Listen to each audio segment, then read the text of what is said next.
All right, everybody, how you doing? This is Captain Jack, and I am very happy to announce that even though it's strange for you guys to be seeing, I'm holding my microphone and I'm holding my earphones and I'm holding my cell phone, but it's all going to work out in the end.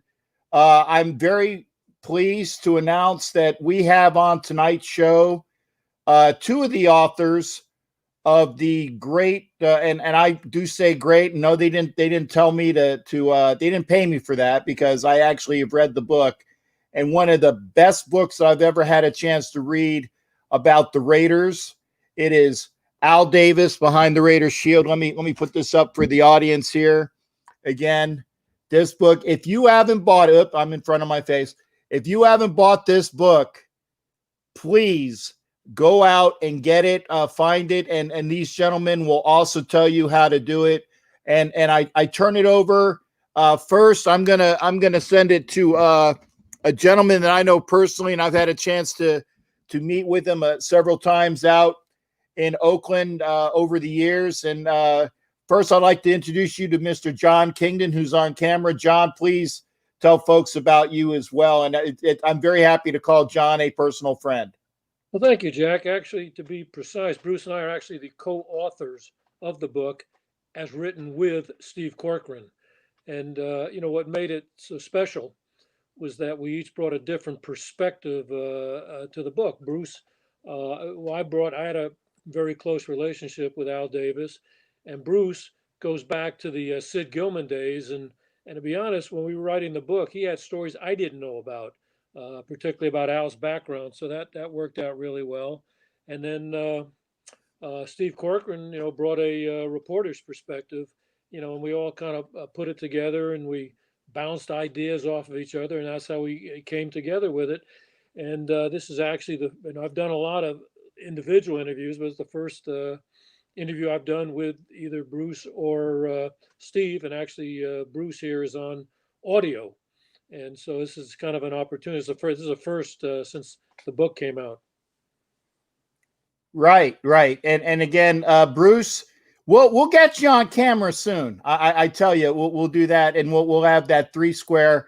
Bruce, I haven't had a chance to meet you personally, but I have had a chance to talk with you in the past when I was out there in Arizona for the Raiders.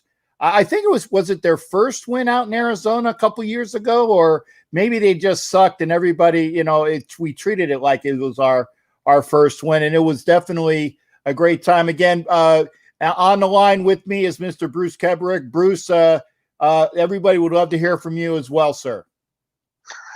Thank you, Captain Jack. This was really a lot of fun. Excuse me, working with Jon and Steve. And Jon and I worked together with the Raiders for probably 30 plus years.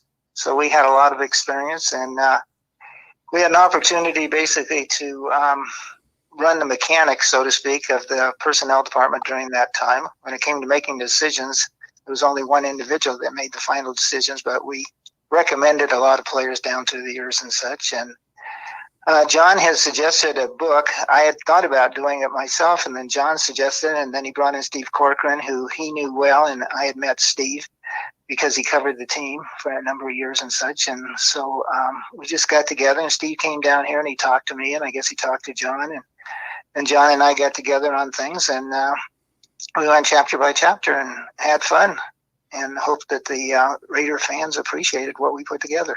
Well, like I said, I can't speak for everybody, but everybody that I know since, and like I said, Jon and I have done these interviews before. I think it's about our 3rd time promoting the book, and each time we get more and more people saying how great of a book it is.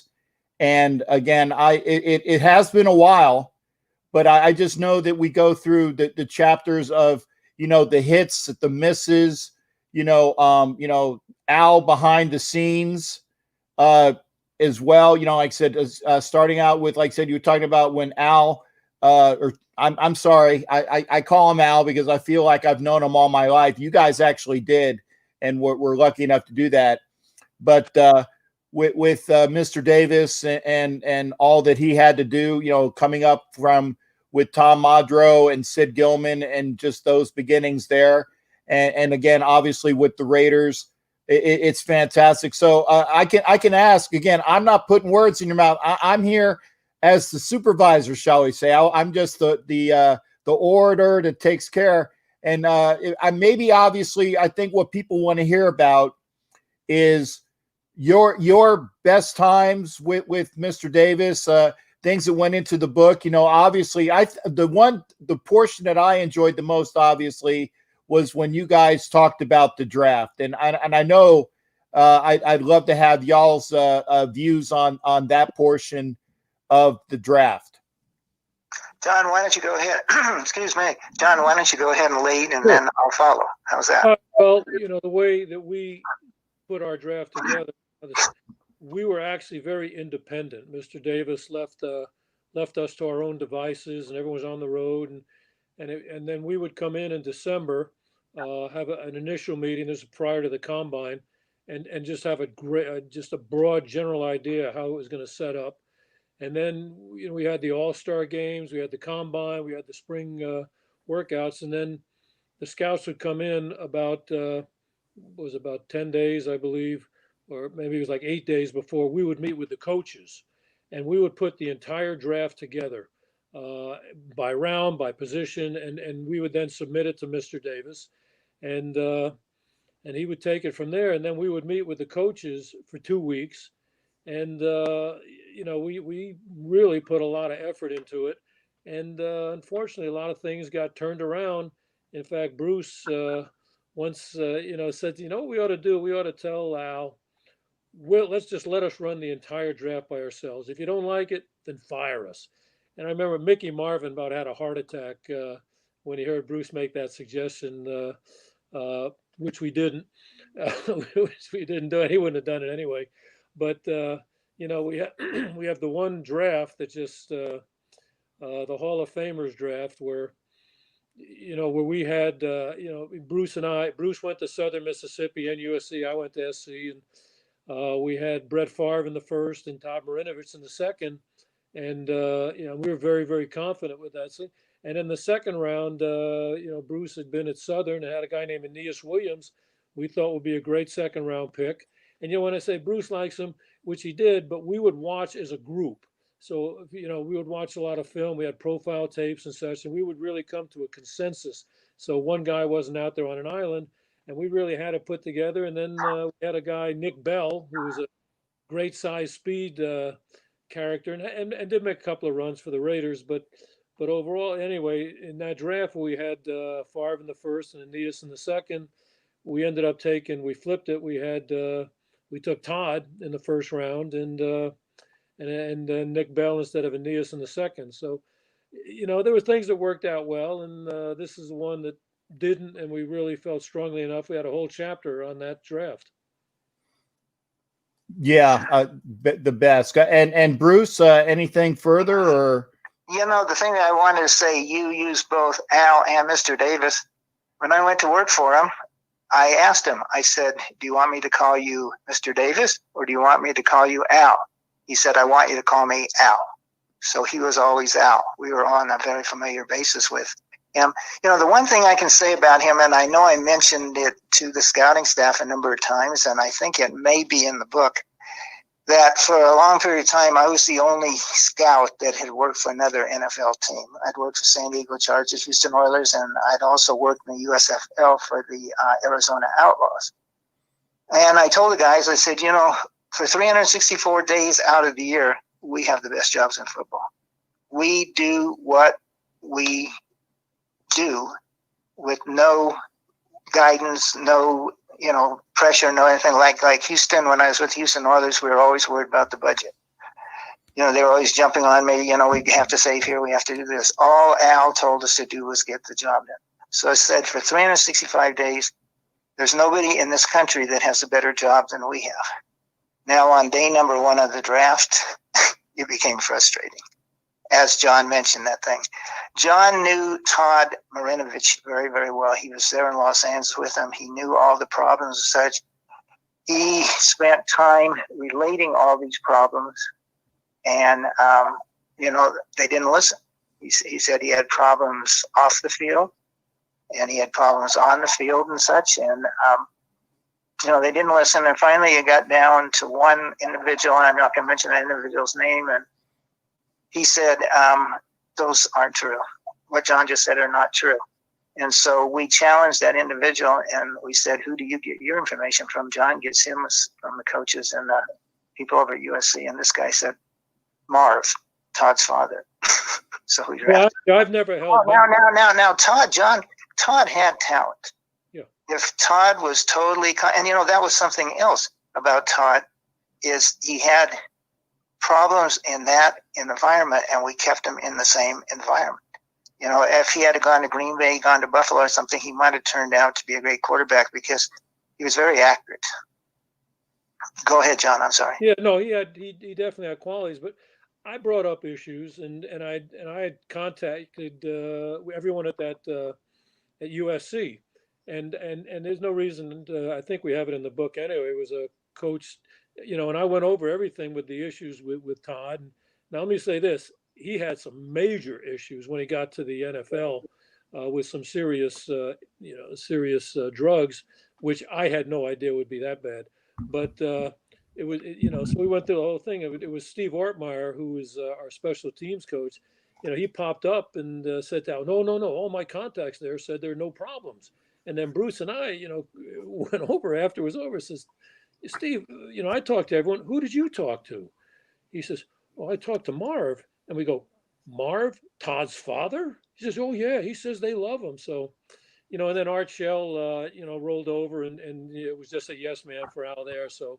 We basically got outnumbered in that one, but if nothing else, we have the satisfaction that we knew we were right, particularly in the long term. A funny story that I just thought about that I don't realize if it's in the book or not. I don't think we put in the book was, Todd had played for us, and I think we were in the playoffs that year. He took it to the playoffs, and we were playing the Chiefs, and we were driving. We were in the red zone, and then Steve Wright, an offensive lineman, jumped off sides twice, and so he didn't score a touchdown, and the Chiefs won the game. But during the off season, I guess Todd did not stick around Southern California. And one day, Al and I are walking down the stairs at our offices in El Segundo, and Al trips on this big package. And he almost falls. I grab him. He almost falls. And he said, "What's that?" I said, "I don't know." I said, "Looks like a surfboard or something." And sure enough, I looked at the surfboard, and it had been sent from Portugal to Todd Marinovich. And Todd, instead of working out during the off season, had been in Portugal surfing. And I think that kind of started Al on a different approach to Todd. He realized that he wasn't that dedicated to football. And but I've always joked about that thing. The surfboard was the one that changed the complexion between Al and Todd. There are a lot of stories we didn't put in, and just because they didn't fit, there were some that were maybe got too personal that we didn't want to write that type of book. But this is a great story, and Bruce is involved in it too. It was Chester McLaughlin, and I'll tell my part, and I'll kind of lead Bruce into it. Chester was, and I've said to Bruce, we may have had the two most talented defensive tackles in the history of football. And he was about to challenge me, and I said the two most underachieving defensive tackles in their field. It was Daryl Russell and Chester McLaughlin. But when they played, they were just dominant. And Chester played really well when he got here because he was living with Howie Long, who took him under his wing. And then when Howie retired and Earl Leggett left, he was in his own little world. He just played when he wanted to play. And this is a great story. I don't think I ever told you this one. We were playing Chicago, and they're on our 2-yard line, and it's 3rd and 2, and we're up by 2 points. And Neil Anderson runs into the line, and there's no hole there, and he breaks to the outside. There's nobody out there. Chester takes off. I mean, it's unbelievable, like 330 pounds, takes off, and he horse collars him, which was legal back then. And then Bob Thomas was their kicker, and he misses the kick.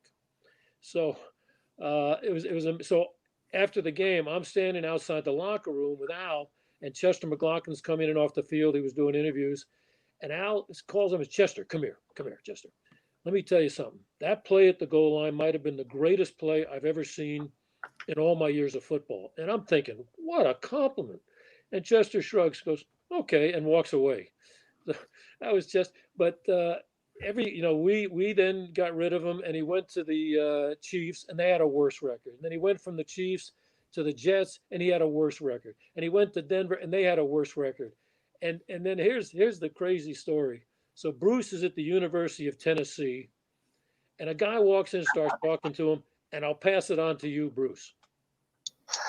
I'm at the University of Tennessee, and it's a Sunday, and Lane Kiffin is the head coach, and he's put me in a room, and all of a sudden this guy walks in the room, and he says, hi.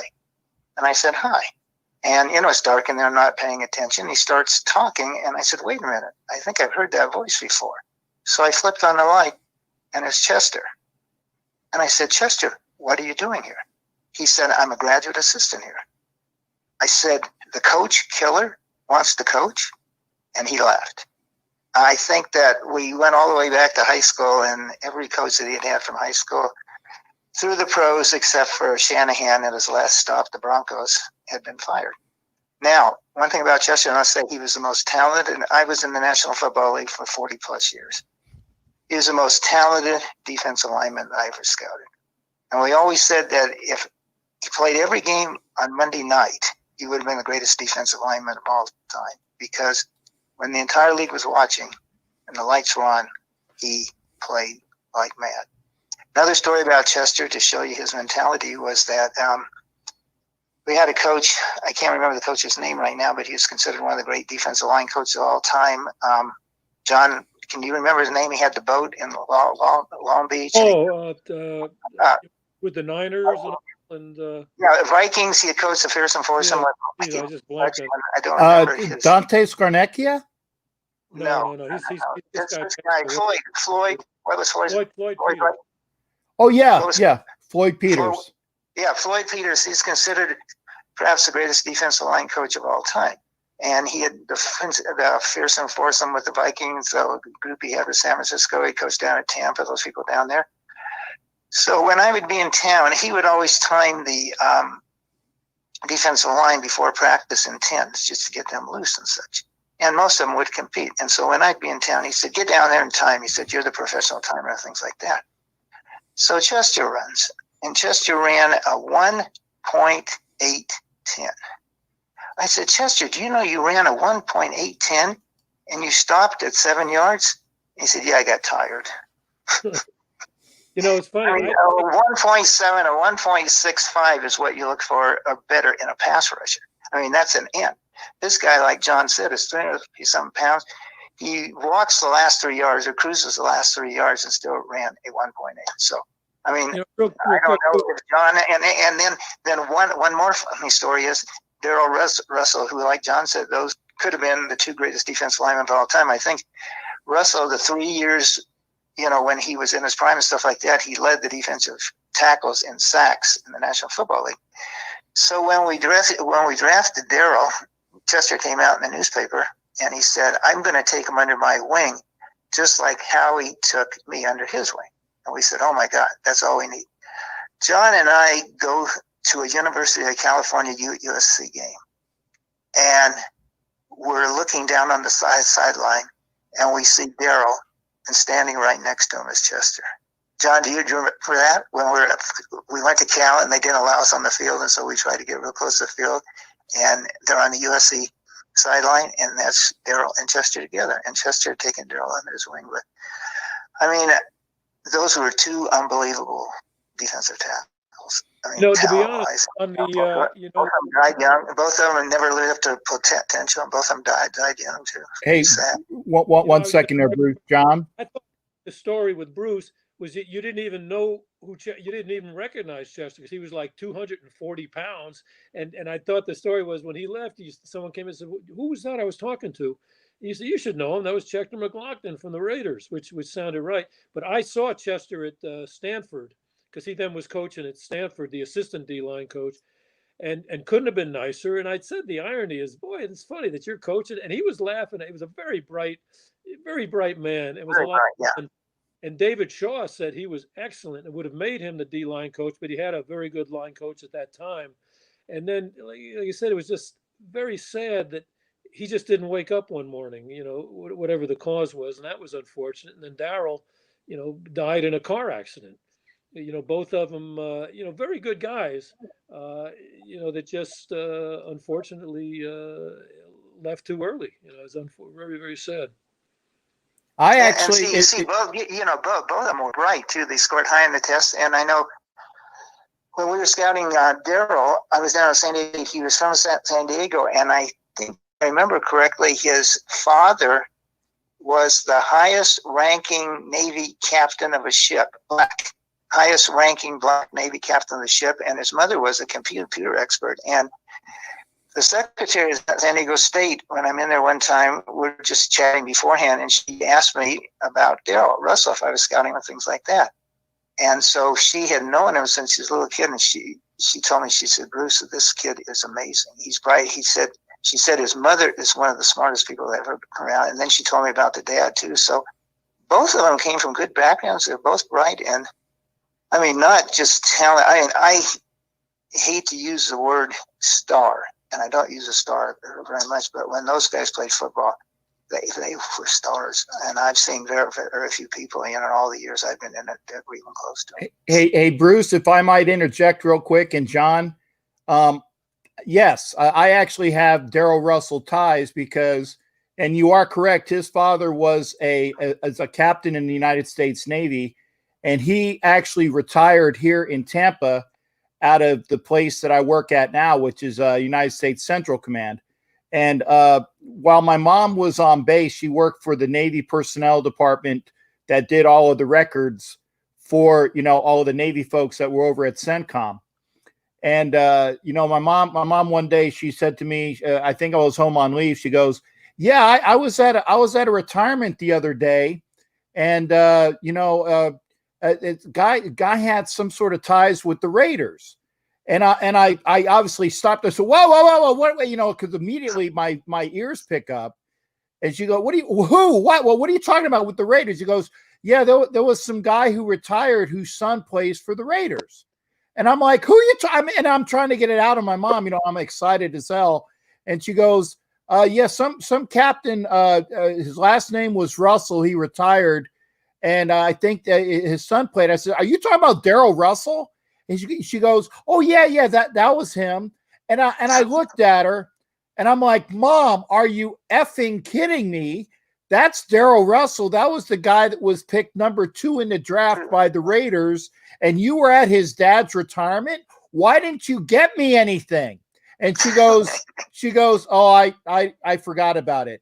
The joke was actually on me because at Christmas that year, I get a football that is personally autographed to me. It's actually over here offside on camera right here. It says to Jody, and that's my real first name. It says to Jody, and something else. It has Daryl Russell, and Daryl Russell signed his father's retirement brochure. So I have both of them in my possession. So those were my ties. So if it wasn't for my mom, I wouldn't even have the Daryl Russell personally autographed football, which, obviously means a lot. No, that's interesting. That was the story because I didn't know the substance to it. I just knew that this woman had told me about his background and such. And, it's like we said again, I mean, both those guys were great picks. And when they played, I think Chester probably went to 4 or 5 Pro Bowls. Daryl went to at least 2. And it's just sad that they ended up the path that they did. And I know Daryl got into drugs. Never heard anything. Maybe John knows more than I do about Chester and drugs. But no, I never heard anything about Chester. I think he didn't have any issues. And I mean, and Daryl at least didn't have heavy drug issues kind of thing. I think he just kept failing those the league tests, and they finally caught up to him where he got suspended. Well, also Daryl was. This is what they had told me at USC too. That Daryl was a follower, and we really didn't monitor him in Oakland. And he got involved with some people with the wrong crowd. And I remember he videotaped somebody with some girl, and she brought a suit against him. And I think that started the whole thing. He was not involved with her. All he did was tape the act, and then that kind of got him into trouble in Oakland. But basically, he was intelligent and a very nice person. Chester could be surly, but Daryl was as nice a person. I think Jon would agree with me. When you would ask Daryl to sign something, to do something like that, it was never why, when, anything like that. He would just do it. So, I mean, I can't say anything but positive things about him. And for 3 years, he probably was the best defensive tackle in the league. Well, also, just to be, you brought up Chester was a 4-time Pro Bowler and a 3-time All-Pro, made 3 times first-team All-Pro. So people appreciate Those are great players. I mean, it's just like Jon said. I mean, I don't use the word great often. I say it in the newspaper all the time that these guys great and things like that. Those guys, in my estimation, were great players. And, if they had played, they were on the path to being Hall of Fame members. If they had have stayed on that path for another 4 or 5 years. And there's guys in the Hall of Fame today that aren't even close to them in talent. Yeah. I was going to say, were there any players or personnel that you had particularly hard times dealing with? And you might, I mean, I don't want to get anybody in trouble here, trust me. But if you want to expand upon that, because again, obviously, you worked well with Mr. Davis or Al, and it's great that you can call him Al. But were there You can call him Al too. You can call him Al too. I'm sure if he met you in your suit, your 100 suit, Captain Jack, he'd be Al to you too. Yeah. So that's the thing. Jon can probably discuss that more. The one thing that Al had a great quality. If you were a good player, he developed a relationship with you, and he took care of you. And I think that's why so many players, even though they went elsewhere, and they might have had friction with him. There's only one that I can remember that the friction stayed until Al's death. But outside of that, most of them came back. He brought a number of them back for jobs in the organization. So he loved his players. In fact, I know the worst thing that he told me one time, he said one of the worst things that ever happened in the National Football League was when they developed the cap. And I think Jon can attest to this too. Because what we used to have is what we called postgraduate fellowships. And if a player had played well for Al, he was going to keep him around another year or two just to take care of him because of what the guy had done for us. So, it's just like when we wrote the book. I really enjoyed my relationship with Al. That's why I stayed there. I had a number of opportunities to go elsewhere, get paid more and things like that. But, Al basically let me do anything I felt like doing. I was extremely independent and things like that. And I decided that was worth it. Some people thought in the book that we were kind of negative toward Al. All we did, we just tried to be factual. I think Jon and Al were really close. I mean, this is in the book. Al calls me up one night and he said, he's all upset. Did you know Jon was getting married? I said, yes. Why didn't you tell me? And I said, well, why wouldn't I tell you? Why wouldn't it come from Jon? Stuff like that. He said, well, you know what that means, don't you? And I said, what? He said, that means I'm going to lose Jon. He's going to have a wife now, and he's going to have kids, and I'm going to lose Jon. So I don't know if that was in the book or not, but I mean, I just don't know what to say. What am I supposed to do? Jon wants to get married. Jon gets married. But I mean, when we were down in Los Angeles, this is my perspective. Jon can tell you different perspective. And I think other people in the organization, Jon was Al's son. The family was still in Oakland. His wife stayed up there for the most part. Mark was having problems, which we won't get into at that point in time. And I just felt that Jon became Al's son. So Jon can get into that a little bit more. But well, I won't go that far, go there. But here's the thing. I did not know about Al being upset about my getting married until Bruce told us and put that in the book. And, to Al's credit, he was never anything but very cordial to my wife. And it was always friendly. And I didn't know that, but I could certainly appreciate how he would maybe be concerned that way. But it was funny. But I was certainly involved with him and didn't really cut back at all. And I actually invited him to my wedding, and he didn't come. But Bruce brought up the point too that and in fact, his secretary, the girl Karen Otten, after the wedding, she came in Monday. Said, "Oh, Mr. Davis, you should have gone to the wedding." Ah, fudgy, I don't do those things. And and Bruce brought up the point, that it probably made sense for Al not to go because he would, if he was to go to affairs like that, he'd suddenly be the center of attention, which is something he didn't want to be, particularly at someone else's wedding. So it was all fine. And in fact, I know it's from Mrs. Davis. We got crystal candlesticks, which we still have, and so I wrote a very nice thank you note. But I sent it back to Mrs. Davis because I know she was the one that really had taken care of that aspect. Yeah, that sounds something else when he mentioned Mrs. Davis. I never knew her that well, because I basically, when I worked for them the first time, I lived in Houston, so I didn't spend much time in Oakland and then in Los Angeles. And I always lived away 1,000 miles. I always lived like 1,000 miles away from stuff like that. But Jon used to tell me stories about him going up to their house to take Al's things and cookies and some type of cider or something like that. And she would, one time he went there and he remarked about her cookies, and then she also sent cookies on a number of occasions to the office for Jon. So I don't know if she felt the same way about it or such. I don't know if we put that in the book or not, but well, we did actually. The way it was, I used to take the film to Al's, and this was down in the Marina City Club. We were down in L.A. And Mrs. Davis brought it was white chocolate macadamia cookies, which I said, "Oh my goodness, these are my favorite." Every week I came by with the film, to watch the film without Jon. I've got your cookies, and then it was New York seltzer, vanilla New York seltzer. Oh, that's it.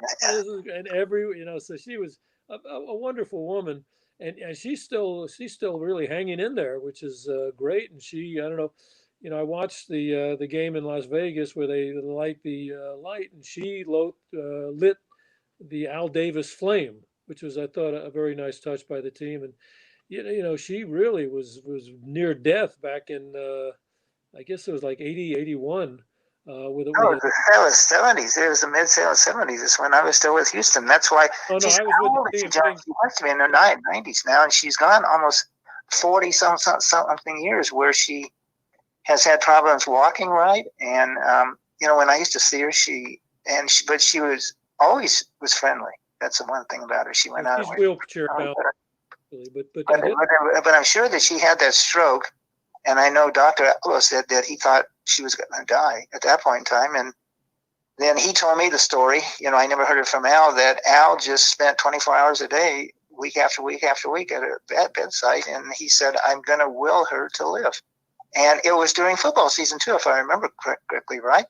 And I think actually it was the first time Al missed games was to be with her. Yeah, he actually missed games to stay by her bedside. So this is a perspective.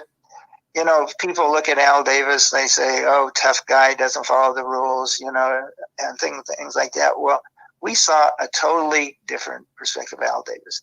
And the only negative thing that I ever saw him was on draft day, and we'd have that first round pick, and he'd say, "You guys are probably right. I know you guys are probably right, but that guy was the fastest guy in the draft. I can't bypass him. So that's what we went through. Well, and we found out that if we didn't fight him, we would push him. We would push him to a degree in the first round toward the player that we wanted. But the one thing you had to do, and this is where some of the coaches made some mistakes and things like that, he would listen. Which some people that I work with didn't even listen, but he would listen up to a point. But at that point in time, you knew when to stop. And I had to tell a couple of coaches, I said, "Who do you want in the second round?"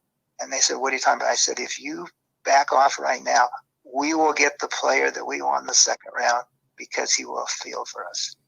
And that's exactly what transpired. But that speed thing, and it's just like something that came up recently was I noticed in the Hall of Fame has 15 nominations for this year and such, and one of them is Charles Woodson, who we drafted, and that's a story in itself because that was the only time during the years I worked for Oakland and Los Angeles that Al was not in the room when the draft pick was made, and we have a chapter in the book about that. But of the other 13, 14 players, there's two of them by the name of Calvin Johnson and Steven Jackson, and I'll let Jon tell you the stories about both of those guys. Those guys are really guys that we fought for, and we came close, but we lost out on both. And Jon can tell you the story about Jackson, which is a very funny story. Jon? Steven Jackson, was just a top running back at Oregon State. And, I basically got the West Coast. Bruce was more of a cross-checking guy, and so he would do the West Coast as well. And we would disagree at times, and then we would kind of, and I would tell scouts, if you disagree with the other scout, then just watch more film.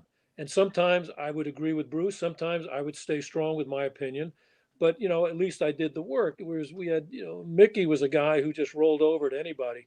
But the point was Steven Jackson, I really liked a lot. And it wasn't a very good team. And so we had him as a high pick coming in. And we had a chance to trade down to the seventh pick in the first round. And it was going to take Robert Gallery, was, I think, the second pick in the whole draft. A great, great athlete, had all the tools. He had short arms, and Kent McLuhan, his big concern. But, I'm sorry, player. So we were going to trade down, talked about trading down to the seventh, and Al wanted a guy, Williams, the receiver from, was it Oklahoma, Bruce? Texas. The Texas Lions took him, yeah. But the Lions took the guy. Al was from Texas. Well, if he's not there, who would we take? I go Steven Jackson.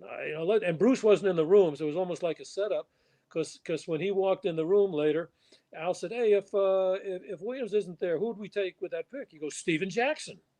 And but we ended up sticking. It was like we didn't even hesitate. But what really was very, one of the problems in draft rooms is coaches who are good coaches, they're not scouts. And we had two people. It was Steve Sarkisian who was coaching with us and was from had been at USC. He goes, "Boy, I didn't think he was that difficult to defense. It was a one-man team in that game. I couldn't." And then Skip Pete, really good guy and a good coach. "Oh no, I don't really care for him either." So, and here's kind of an odd story. Not a little bit more. So he falls to like the 20th pick, and the Rams take him. Well, they had a woman that ran their department named Debbie Pollum, who was as smart as any football person in the league, and could have been a personnel director, but she really administrated it, but really looked at the players. And her dad was Norm Pollum, who had been a GM, I believe, with Buffalo. So I used to call her after the draft and ask about our picks and their picks. And I started talking about Steven Jackson. Love Steven Jackson. He says, "We were scared to death. Why is this guy falling?" And I told her the story that we wanted to take him with the seventh pick. And he says, "Boy, what a relief that you said that to us. Because, is there a story out there we haven't heard and such?" And, we got some satisfaction that he had a tremendous career in the league. So, we had to find our satisfaction where we could find it. But here's a story that we didn't put in the book. Bruce says, "Well, we learned to roll with it and such." And I can't remember what happened, what it was. Bruce got so upset about a pick, and I think it was the linebacker from Arizona that we didn't take. We took Adam True instead. And Bruce got so mad, he left the room. And it was our turn to come up and pick again. And I found Bruce hiding out in a bathroom. You remember that, Bruce? You must have. Yeah, I remember it well. Who was the guy? And again, the Redskins took him in the third round. And the guy turned out to be a good player too. What happened was that first of all, we had a chance to trade up and get Frank Middleton, and that upset me. And then we took that back.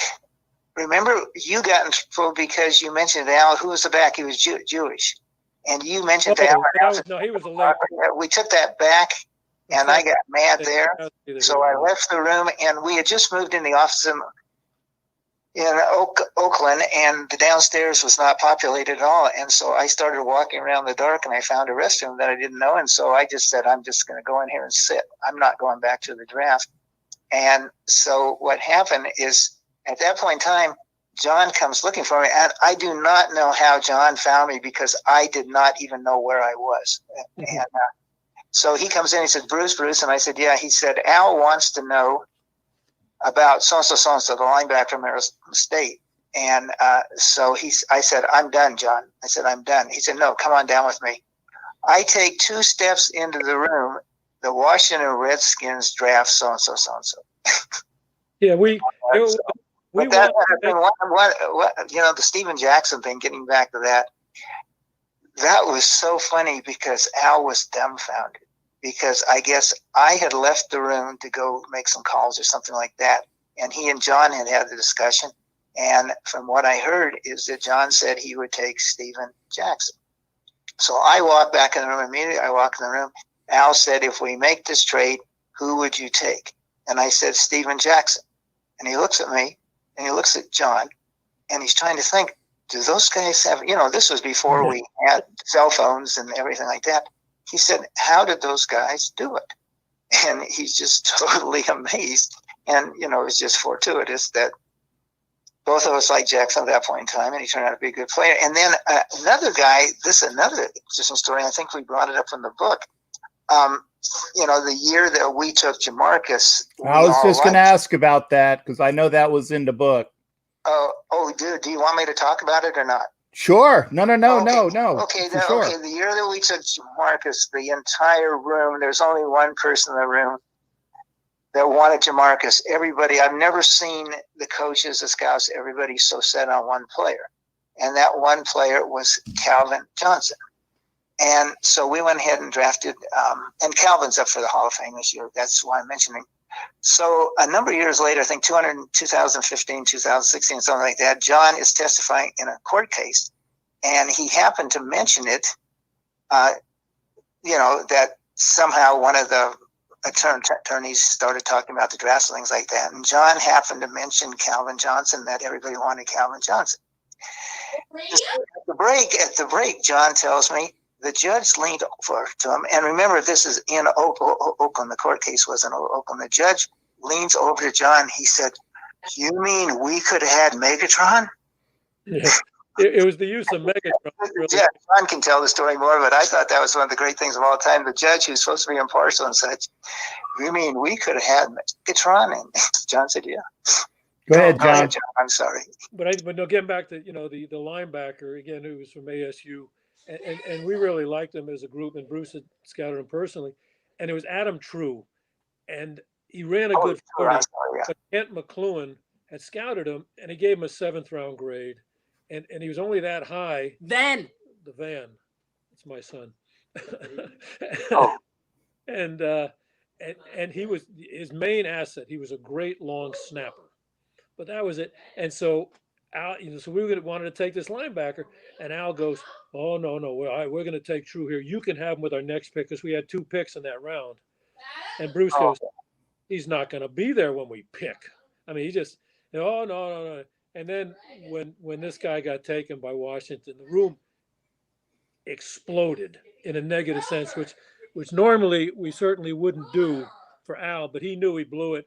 And then he pulled out a guy, Tim Cohn, who was I don't know, nobody knew where he pulled that one from, but he didn't make it either. So it was that might have been our worst draft, the way that one.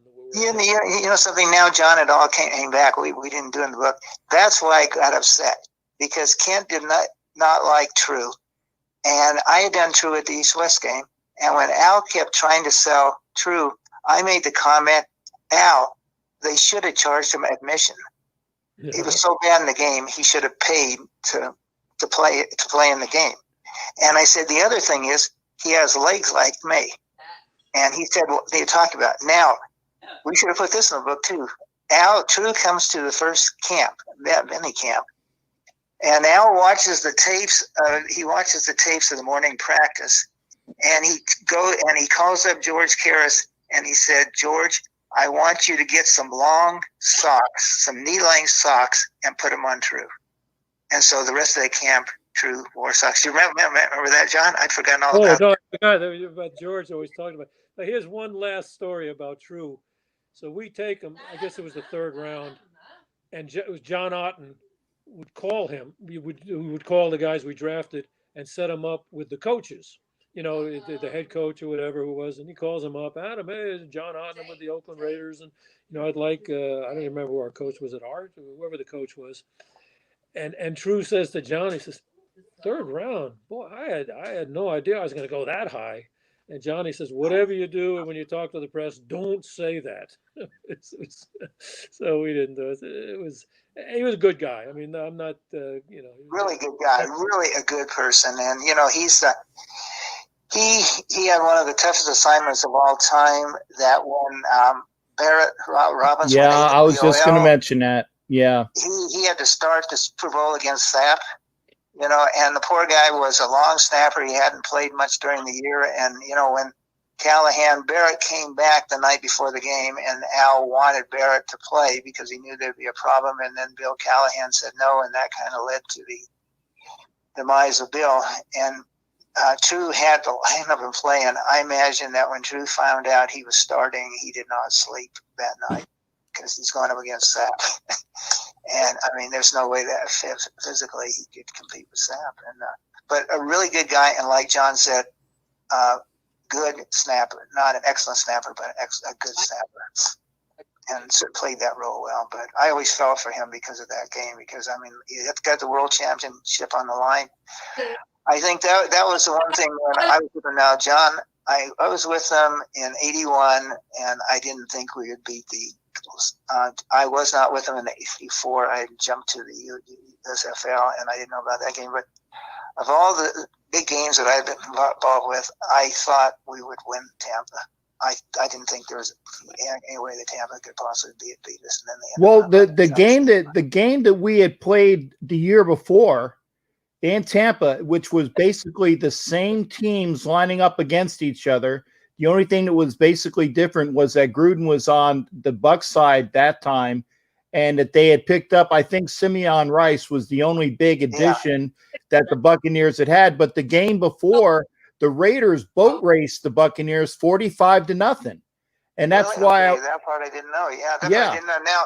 Now Rice, to me, watching that game, watching the tape of that game and things like that, they gave the MVP of the game to that Dexter Jackson. Was that him, the Florida State kid? Dexter Jackson, yeah. The difference in the game was Rice, because we had that left tackle from Utah who, Barry Sims. What was the guy's name? Barry Sims. It was a decent. Yeah, okay. He had held up during the course of the year, but he was thing at all. And I mean, Rice held him. And, that was really the first time since the Dolphin game that Gannon had pressure on him. Gannon, we had lost to the Dolphins about 3 or 4 weeks before, and they had that guy from the real good defensive end, and then from Toledo. I can't remember the guy's name now. But he had given Sims all kinds of problems. And then, Rice just destroyed Sims. And Rice spent the whole time at Gannon's face. I don't remember, Sapp being that much of a factor and things like that. But I remember every time I looked, Rice was in Gannon's face. Yeah. So that was a big pickup. If Jon made that pickup, then Jon made an excellent pickup. Well, here's another story about Rice. I mean, speaking of Rice, if you want to digress. Al, I'm at University of Idaho, and I'm in the head coach's office, and the head coach at that point in time was Tom Cable. And so I'm talking to him, and the secretary comes in, and she said, "Excuse me," she said, "Are you Bruce Kebric?" And I said, "Yes." And she said, "I have Al Davis on the phone." Well, in those days we didn't have cell phones, and even when we had cell phones, Jon and I had a deal where Al didn't get my cell phone number, because when I worked, I just wanted to work, but he would call my wife, and then my wife would tell him where I was. So she comes in, and she said, "Al Davis is on the phone." So I answered the phone, and he said, "Hey, I don't want to take up too much of your time," but he said, "Would you trade Lance Johnstone to the Cardinals for Simeon Rice?" I said, "Al, I live there. They're not going to trade Lance Johnstone." "Oh, yeah. They're going to trade it. Would you do it?" And he said, "I'm not even going to answer your question." I said, "There's no way that they're going to make that trade." Well, they did. They make that trade. But I said, "You bothered me when I'm right in the middle of working to answer something like that." So he liked Rice. I had forgotten all about that. And so, but he liked Rice, and he had tried to get Rice. And I guess Gruden beat him to Rice, and Rice paid dividend to Gruden. Yeah, most definitely. Like I said, the only two major people that was different than the 45-0 game was Jon being on the opposite sideline and Simeon Rice being the defensive end for the Bucs. Most of the other players were the same. And, obviously, in my estimation, and it's been shown that basically what Gruden did that week And remember, this was the last time that they had a Super Bowl the week after the conference championships game. Was all he did was basically play Gannon in the practices, and obviously with Kiffin's tutelage of that defense. Monty, not his son. Yeah, no, I know. Yeah, and I just, for all those out there, I know you guys know, but basically with Gruden playing Gannon, I mean, and that's why they know it. I forget we're on a podcast. That was something else that was to our advantage. Was they had to play in Philadelphia. They had to fly back to Tampa. Then they had to fly 3,000 miles across the country playing San Diego. We played the Titans on a Sunday afternoon in Oakland. We had to fly an hour and a half to San Diego, the same time zone, And so I thought that was going to be a big place too. And if you remember, Gruden didn't even fly out with the team. I remember talking to him years later and said he told me when they came back that night that the team had to fly out the next day before press conference, stuff like that. And he stayed and didn't fly out until late night, so he could put together a game plan. So that's because he said I couldn't have done it out. So he goes, so he talks about that, and I said, yeah, John. I said, I thought we had a huge difference there, because we had no flight. Basically, we had the same time, and we played in that stadium once earlier that year. So. And they did a great job. One thing you have to hand it to them. I mean, they were prepared, and if you remember how the game unfolded, on about the third play of the game, Woodson picked off a pass. Right. And I'm sitting up there and I'm saying, this game is done. I mean, their quarterback was the guy from Florida State. Was Brad Johnson. Yeah, I forget the guy's name. And I said that, this is going to destroy him and such. And Woodson picks off the pass. And then somehow they stopped us because our offense had been just excellent. Somehow they stopped us. Sebastian kicked a field goal worth nothing. Then after that, they just totally dominated the game, And so Gruden did something. He pushed the right button, pulled the right switch, or something like that, and did a great job.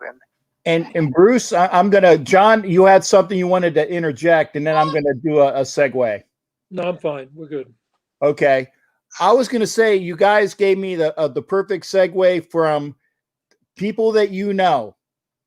And obviously, Jon Gruden 1.0 to Jon Gruden now with the team. Now, I know you guys don't obviously keep up on exactly what's going on with the Raiders presently, and that's fine. But knowing what you know about Gruden, what do you think are going to be the best things that the Raiders got going for them right now in order to turn the tide and become that team that Mr. Davis or Al wanted to see them originally, that John wants to win a Super Bowl with this team? He wouldn't have come back otherwise.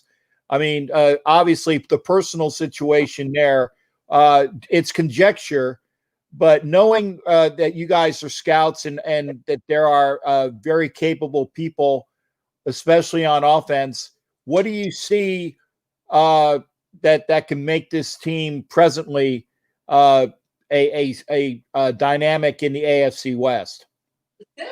Well, John, why don't you go ahead, because I have not seen the team play since 2011. Well, I think I don't show their games down here, and I don't watch their games and such. So I know their personnel based upon how they played in college. I know Gruden, but John has actually been there, done it, so John would know much more than I do. So go ahead, John. Go ahead, John. John. Yeah, what? Not a boy. Farm. What John brings to the team, and the team, you can see that, is confidence. I mean, he is maybe the most charismatic person I've really ever dealt with on a football level, and he makes the team believe in them, believe in him, and then believe in themselves. And watching, it was a big thing for them to win these two games because they're playing with confidence now, and they're going to go into New England believing that they're going to win. So I think that's really what John does. That's number one. And then number two was, getting rid of Reggie, I think was a real step in their head. Mayock, who I didn't know, but I think he brings the energy and works very hard. And you can see the drafts with Reggie have just not played out very well outside of Carr and Mack. But Greg Pompa talked about when they got rid of Reggie, In fact, the story I heard was Mark wanted to hire Jon immediately when he took over, but he had hired Reggie initially, and Jon wasn't going to work with Reggie. And Greg Papa, after they got rid of Reggie, brought it up, and he said, and actually there was a little overlap, but they told Jon, look, you're running it, and Reggie's here, but you're making the decisions. And then Greg Papa described it. He said, this was never going to work because Jon has all the energy in the world, and it takes Reggie 10 minutes to get out of his chair.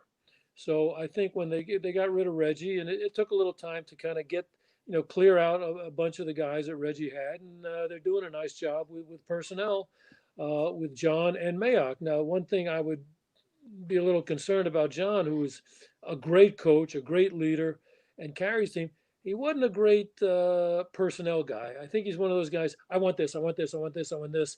And I don't think he has, the personnel director's perspective of the big picture, where all the pieces have to fit together. But that's, that's just a little negative on his part. I mean, when they hired him, I thought that was the best move they could have made.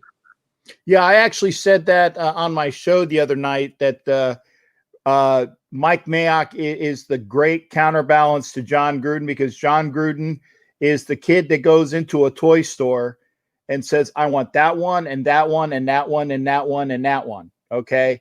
And Mike Mayock is the guy that goes up to him and says, Jon, I understand that, but what we're going to do is we're going to get you this and this. And then, we'll deal with the other things at a later time. Or like when you tell your kid, we're going to get you these two gifts, and maybe we'll get the others for your birthday, or he puts them off. But it's a good symbiotic relationship. And Jon needed that, because I don't think that, and maybe you guys can attest this, but I don't think that Bruce Allen did that for him. Bruce, in my estimation, you guys know this and I don't, but in my estimation, Bruce was more of a yes, Jon, that's what we'll do. He was great on the cap, but he wasn't really in his ear. And again, you guys know, and I'm just conjecturing, is that he didn't really play. He didn't really tell him, okay, yeah, no, that wouldn't be a good idea. One fellow that you miss, I do not know Mike Mayock. I have never met Mike Mayock. But they hired a personnel director by the name of Jim Abrams, who is as good as anyone I've ever been around. And Jon and I tried to hire him a couple of times as our personnel director. And Jon can attest to it too. So I think Jim has not received credit. And I don't sit in there, unless you sit in there and know what's going on from day to day. You don't know who's making the decisions and such. And Jim's the type of guy that would give credit to other people before he took credit himself. So I think that's something that hasn't been mentioned. Now, in 2009, I was down in Tampa, and I spent an entire day playing golf and at the golf course where Bruce Allen and Jon Gruden lived. And, we talked about what was going to go in the future and such. In 2011, I was down there again with my wife, and we met with Jon. And, Jon told me at that point in time, I said, are you going to get back into it? He said, I'm, making $5 million a year as a TV guy. I said, ESPN pays that much and such. And he said, yeah, they pay me well. And he said, it has to be a perfect job. So he said, the only job I'm going to take in the National Football League is, number one, the team has to have a quarterback. Number two, it has to be a national team, like the Dallas Giants and things like that. Bruce Allen is very good. I work with Bruce Allen at USFL too. Bruce Allen is very good at management. I do not know what happened in Washington, but he's good. He supported us. He kept Al from making some decisions that would have really hurt the team, because he came in, he discussed things with us, and we said, Bruce, we can't do it. And he convinced Al not to do it. When we needed things, he was the only person in that position. And I think Jon spent more time with him than me, that he went to bat for us. It wasn't just Jon or me trying to push Al, which Al got tired after a while. We had a third guy that was cleaning our such. Personnel-wise, I don't know anything about his personnel ability, because he never, ever sat in on a meeting.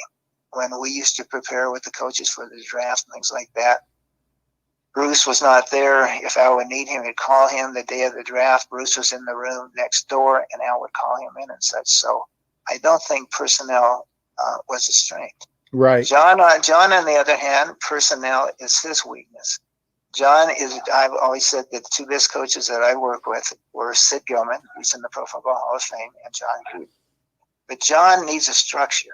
In Tampa, Jon ran the entire thing, and he didn't have that structure. And with Al, he had structure. He coached the team. He knew exactly what he had to do. And such. Personnel-wise, Jon has no patience personnel-wise. I can give you a story where Jon probably remembers the guy's name, but there was a cornerback from Syracuse that Jon thought that Al liked a lot. He went to Giants in the first round. I don't remember the guy's name right now. Jon spent a whole day putting together a kill tape on him.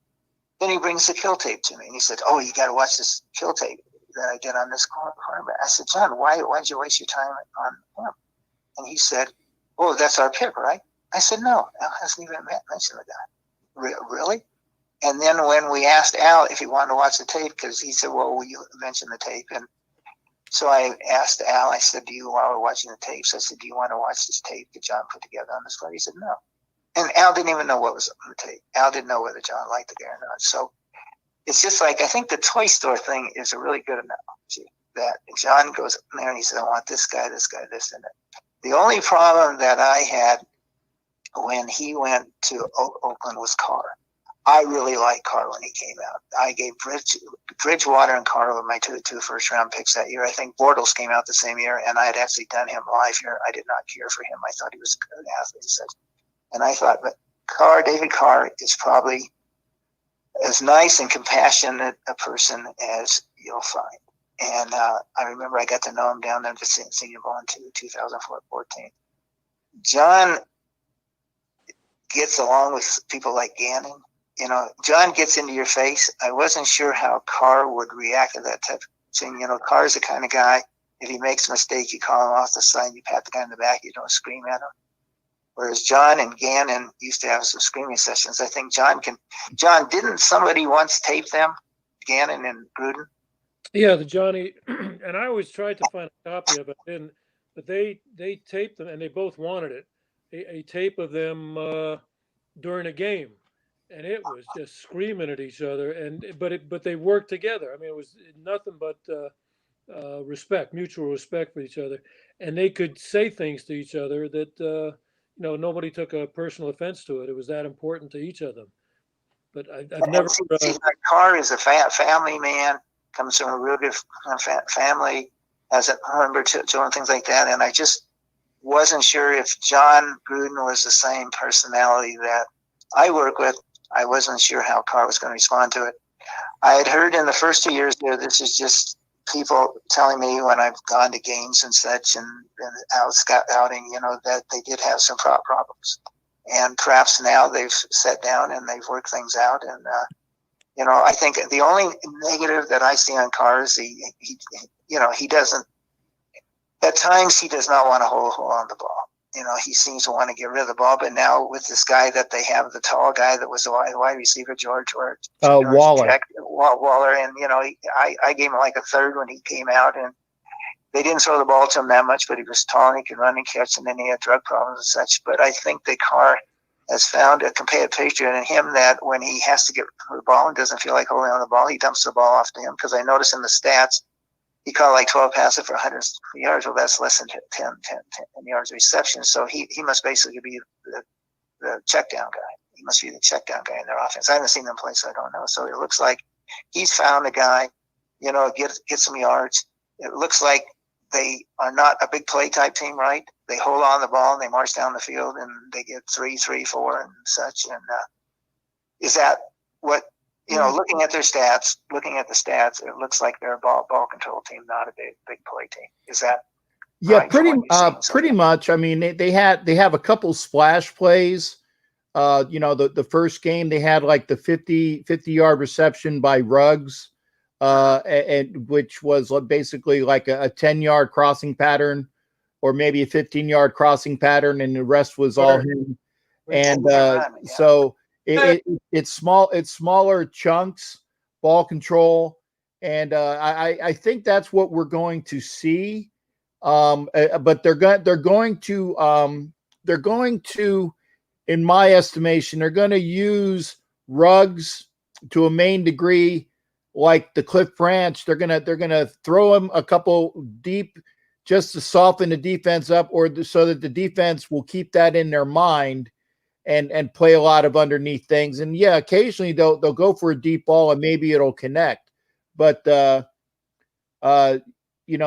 is what they did. Ryan, I'll answer that. And John and Bruce, or Bruce is pretty much, he doesn't watch Raider games because he's no longer a employed by the Raiders. So it's like he actually has his own life, and he doesn't need to watch all the things that we need to watch there. Ryan had a question as to why you don't watch the games, and I answered it for you there, Bruce, because also I live in Phoenix. Yeah, he lives in Phoenix, and we don't get their games. Like Monday night, we got the game, and I had some tapes to watch. Some people sent me some tapes with college players because they said, could you watch these tapes right now? I said, why do I want to watch the first game of the year? They said there may not be a second or third game. We need you to watch it right now to get something on these players and such. So I missed the game. The rest of the time, most of the time, Monday night, the regular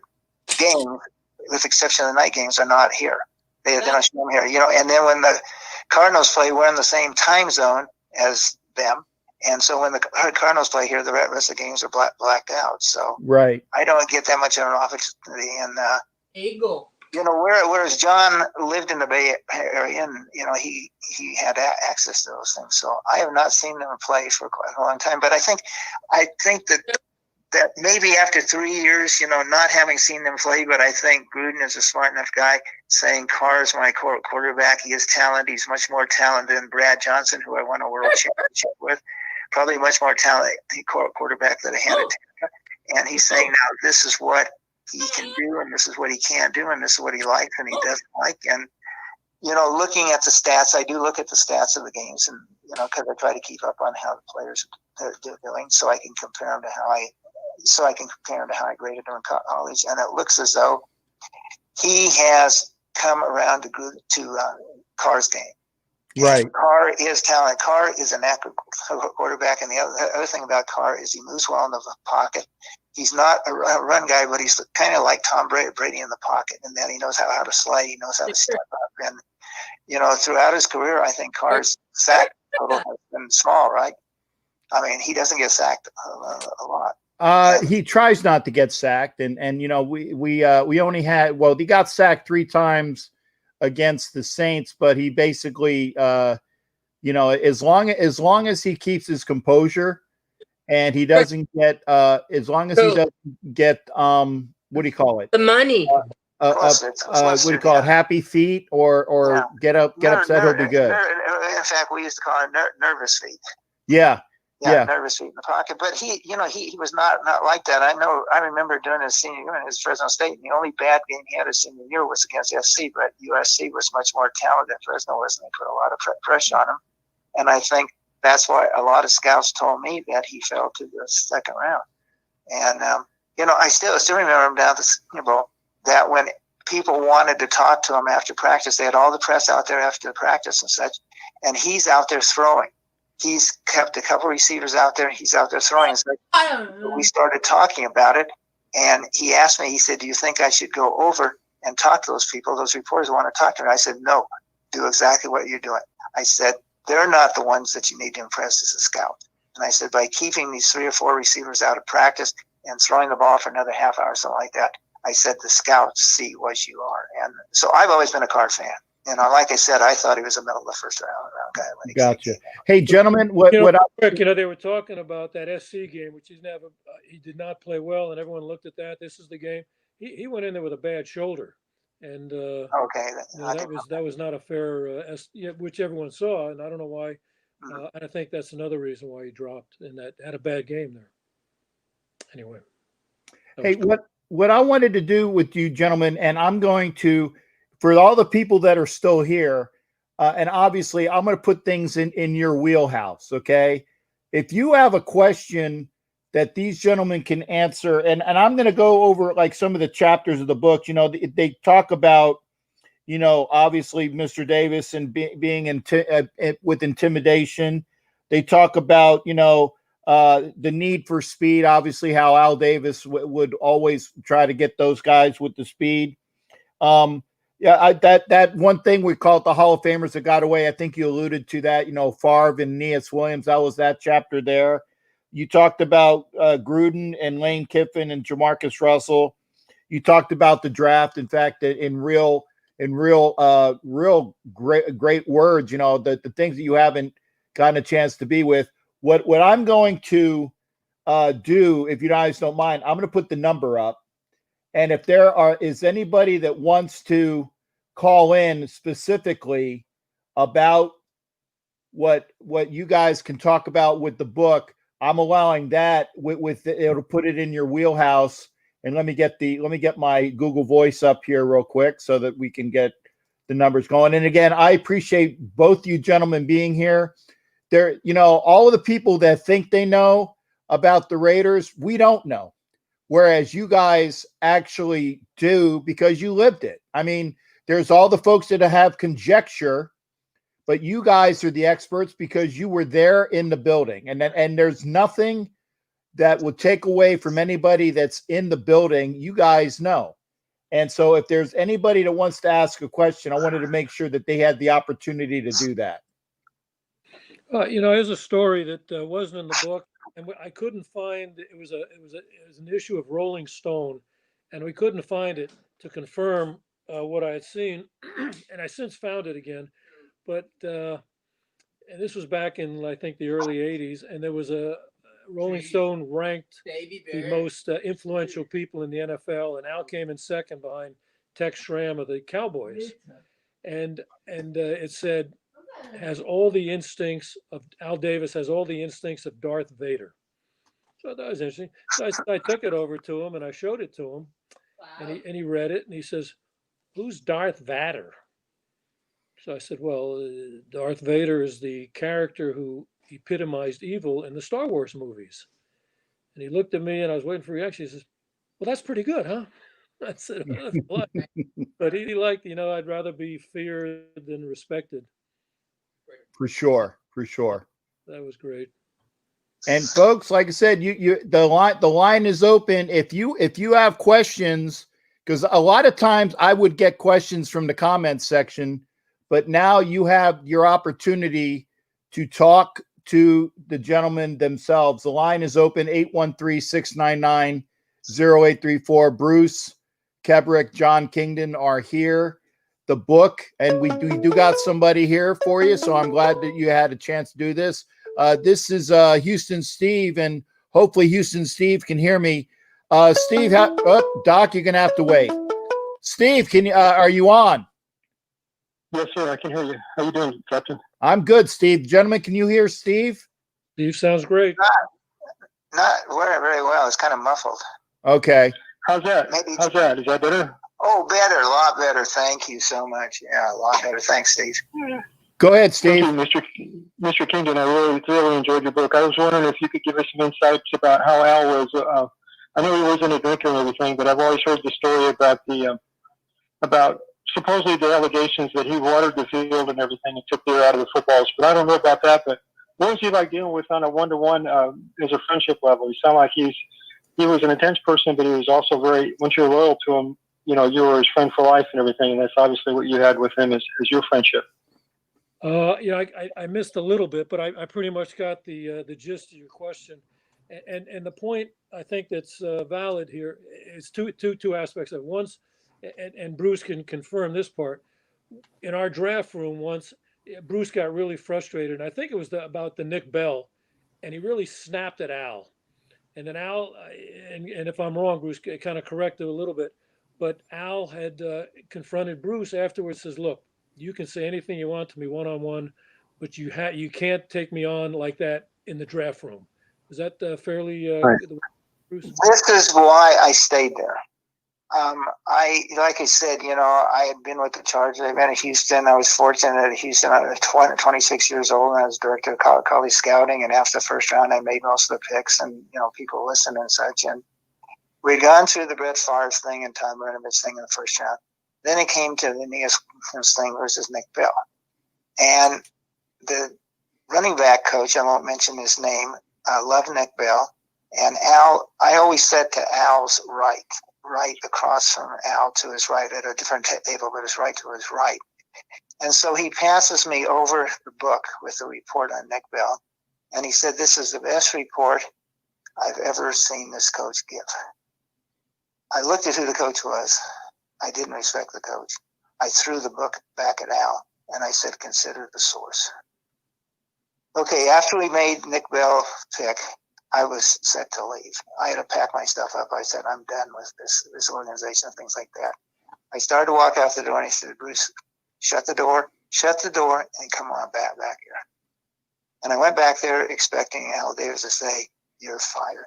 And this is what he said to me. He said, "When you and I are together, anything goes. I can't have you acting like you're acting in front of the group." And I said, "Sir, I apologize." So this shows what type of person he was, because, he's the authority guy. I was juvenile as heck. I threw the thing at him and it hit him. And yet he's saying that, "Hey, I have enough respect for you, but please, in front of the group, act differently." And after that, I just changed my whole mind. And, a couple of times when I had the chance to go elsewhere, had a lot more power than what I was getting, stuff like that. That moment always came back to me. The other thing that he did was, once we started practicing in Napa, my wife and daughters wanted to come to camp. Okay, we had closed camps. We were the only team, like when I was at Houston, San Diego, we had open camps, and we had closed camps. They came up to camp with me. They stayed in the room with me. My youngest daughter became a huge fan. She went out to practice with me each day. Al actually asked her who she liked. He told her that she would have a job there when she graduated from high school and things like that. So, this is what you're talking about, if loyalty to him was great. Now, if you crossed him, though, I heard differently. And one other thing, as far as the scouts go, he loved us. We used to come into the office, and the people in the office would come up and say, "Boy, are we glad you're here. Al's got such a great, Al is so nice and friendly to us. Whenever you guys come to town, please come to town more." So he loved us for some reason. I don't know why, because I don't think we're that level person. John can go on that, but I know. Well, the reason. Everyone from Amy Trask, who was the CEO, used to come to town more, guys. Come to town more. He's always in such a great mood when you guys are in town. So, well, the reason, John? This is Al Davis. was because we had former Kent McLuhan, who played, the first bump and run corner. Loved Kent. Angelo Coya, who played for Al at the Citadel and USC. Al loved him. Danny Connors was a wonderful player with us. So he loved the players. That was what really, sparked them up. Not so much the non-players, but we're primarily made up of players. But getting back to Al one-on-one, which is a little more personal, we had a connection, and we were about 24 years difference in age, but we were both New Yorkers. He was born in Massachusetts and grew up in Brooklyn. I was born in Brooklyn and grew up on Long Island. And I think we had a real connection in the sense that we had similar cultural backgrounds. And he could, and I learned the things that he liked and understand where he was coming from. I knew that he loved women's basketball, and I was prepared to talk about the basketball. And here's just a story that was, we didn't put in the book, might have fit, was he calls me one time and says, "What do you think of Dominique Wilkins?"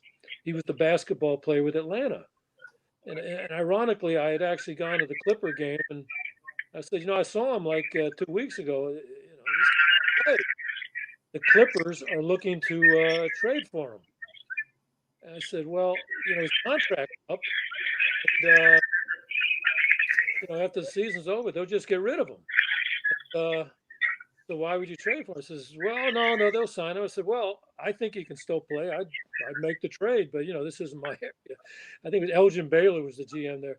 Anyway, the next day they trade for him, and Al calls me up. Hey, that was your pick. I told him my top scout loves this guy, which I didn't. It was kind of fun. He was close friends with Donald Sterling, and anyway, he played well for the Clippers, and his contract was up, and he left. But I went to dinner with him a lot, and you could just, again, one-on-one, you could say anything to him, obviously within reason, but you could give your opinion, and he'd listen to you, and it was a lot of fun that way. So that was I really enjoyed that aspect of our relationship. Got it. That's awesome. I just have one last question, and then I'll hang up. But I love your book and everything you have about Behind the Shield. Can you tell me what the thought process was when they picked Mosbar in front of Marino, when Marino was available? I've always kind of wondered about that one. That was, and I don't think, Bruce, you were. I don't. Maybe you can't say. Yeah, no, I was there, John. Were you there? That was the Elway draft. That was What happened was that we took Mosbar ahead. Most people don't know this story, but and we didn't write in the book that Elway was first pick of the draft. Dan Marino, our coaches, the second quarterback taken was Todd Blackledge of Penn State. Yep. Then the third quarterback taken was the guy from Cal State, Davis. Tony Easton. No, it wasn't Easton. I forget his name. Our coaches loved him. He went to Our the coaches loved him. Yeah. Dan Marino, I did not scout Dan Marino. Ron had done Dan, and I think Ron liked Dan, but our coaches did not like Dan. And then, Dan had a low test score. Dan had like a 15 test score, which is an awful low test score. I don't know why, because when I met him and everything like that, he seemed bright. He had a real up and down year. Now, did you know that John Elway was, I don't think we put this in the book, but Al Davis told me, no, we did put it in the book because I got verification from Frank Kush when Frank Kush worked for us with the Arizona Outlaws, that John Elway was supposed to be a Raider. Right. The old Pete Rozelle denies the trade. Because that is true. He told Irsay the trade was made. Frank Kush told me, he said, I went to bed thinking I had Lester Hayes, Rod Martin, and a first-round draft pick, and I woke up the next day and I had Chris Hinton and Mike Phipps. And no, it was Al not told me the story. I wasn't sure if it was true or not. I asked Frank, we were out one day jogging, and I asked Frank, is this a true story? And he said, yeah. He said that Pete Rozelle, this is when the court case was going on about moving to Los Angeles. Pete Rozelle told Mr. Irsay, anyone but Oakland. Right, and it was Mark Herman, their Bruce, right? Correct, John? Herman, yeah, that's. I'm sorry, I knew it was a Purdue quarterback. I just forgot the name. But Frank, I thought it was so funny. He said, Bruce, I went to bed thinking I had Lester Hayes, Rod Martin, who are two All-Pro guys, and a first-round pick for the next year, and I wake up with Mark Herman and Chris Hinton, an offensive lineman. Yeah. And it cost me my job. He said, I lost my job the next year. I said, yeah, but Frank, we hired you out. So that was there were. So I got very Al had told me the story. I thought maybe Al exaggerated things. But then Frank, when you asked Frank Kush, who was a great man, that question, he gave you a straight answer, and Frank was there at that point in time. So, but Dan Marino, the only quarterback that I done that year, that was when I was still living in Houston, was I done John Elway, because they had played down there someplace, and Ron said to go and see him, and I hadn't seen the rest of the guys. But I know that the quarterback, they knew that Elway was going to be gone. They knew the Blackledge was going to be gone, and the quarterback that he was zeroed in on was the guy from Cal Davis, and I can't remember the guy's name. He went to the Jets, I think. Kenny O'Brien. Yeah, Kenny O'Brien. And Dan Marino, I think, went the last pick of the first round, right? Close to it. He was like either 31 or 32, because the Dolphins had been in the Super Bowl the year before with Woodley. Okay, 31. So but that's one that I don't know why the coaches. I just remember the coaches talking about him. Our coach, the quarterback coach, was a guy by the name of Larry Kennan, who I had a lot of respect for and such. And he had worked out this O'Brien, and he thought that Ken O'Brien was going to be special. And then when they started talking about Dan, I guess he did not have that good a year, and then his test score was low. His test score was real. I think that there were some marijuana concerns back Yeah. then. Oh, really? That I heard about, and then Yeah. Yeah, the not rumor is that the Dolphins floated that he had a drug problem, so they could pick him, is what I've heard. But I don't know if that's true, but that's not from Don Shula, but from people within the organization. Yeah. there was Hey, one other, Steve, So they could pick him. thank you for the call in, partner. Appreciate it. let me just one other thing I think that bothered Help people. everybody. God bless. They were playing Thank you. Pittsburgh. I'm sorry, they were playing Penn State, and they're getting killed, and he's sitting there on the bench, and he's laughing his ass off about something. I think that bothered some coaches as well, and whatever. But there's a lot of it's a long. Obviously, he would have been the guy to take. Oh yeah. Well, obviously, if Roselle would have allowed us to have John Elway, things would have been a lot different. A lot different. Maybe seven more or five more Super Bowls, right? Probably so. Participating in 5 of them. He was 2 and 3. He lost the first 3, and then he won the last 2. So 5 more.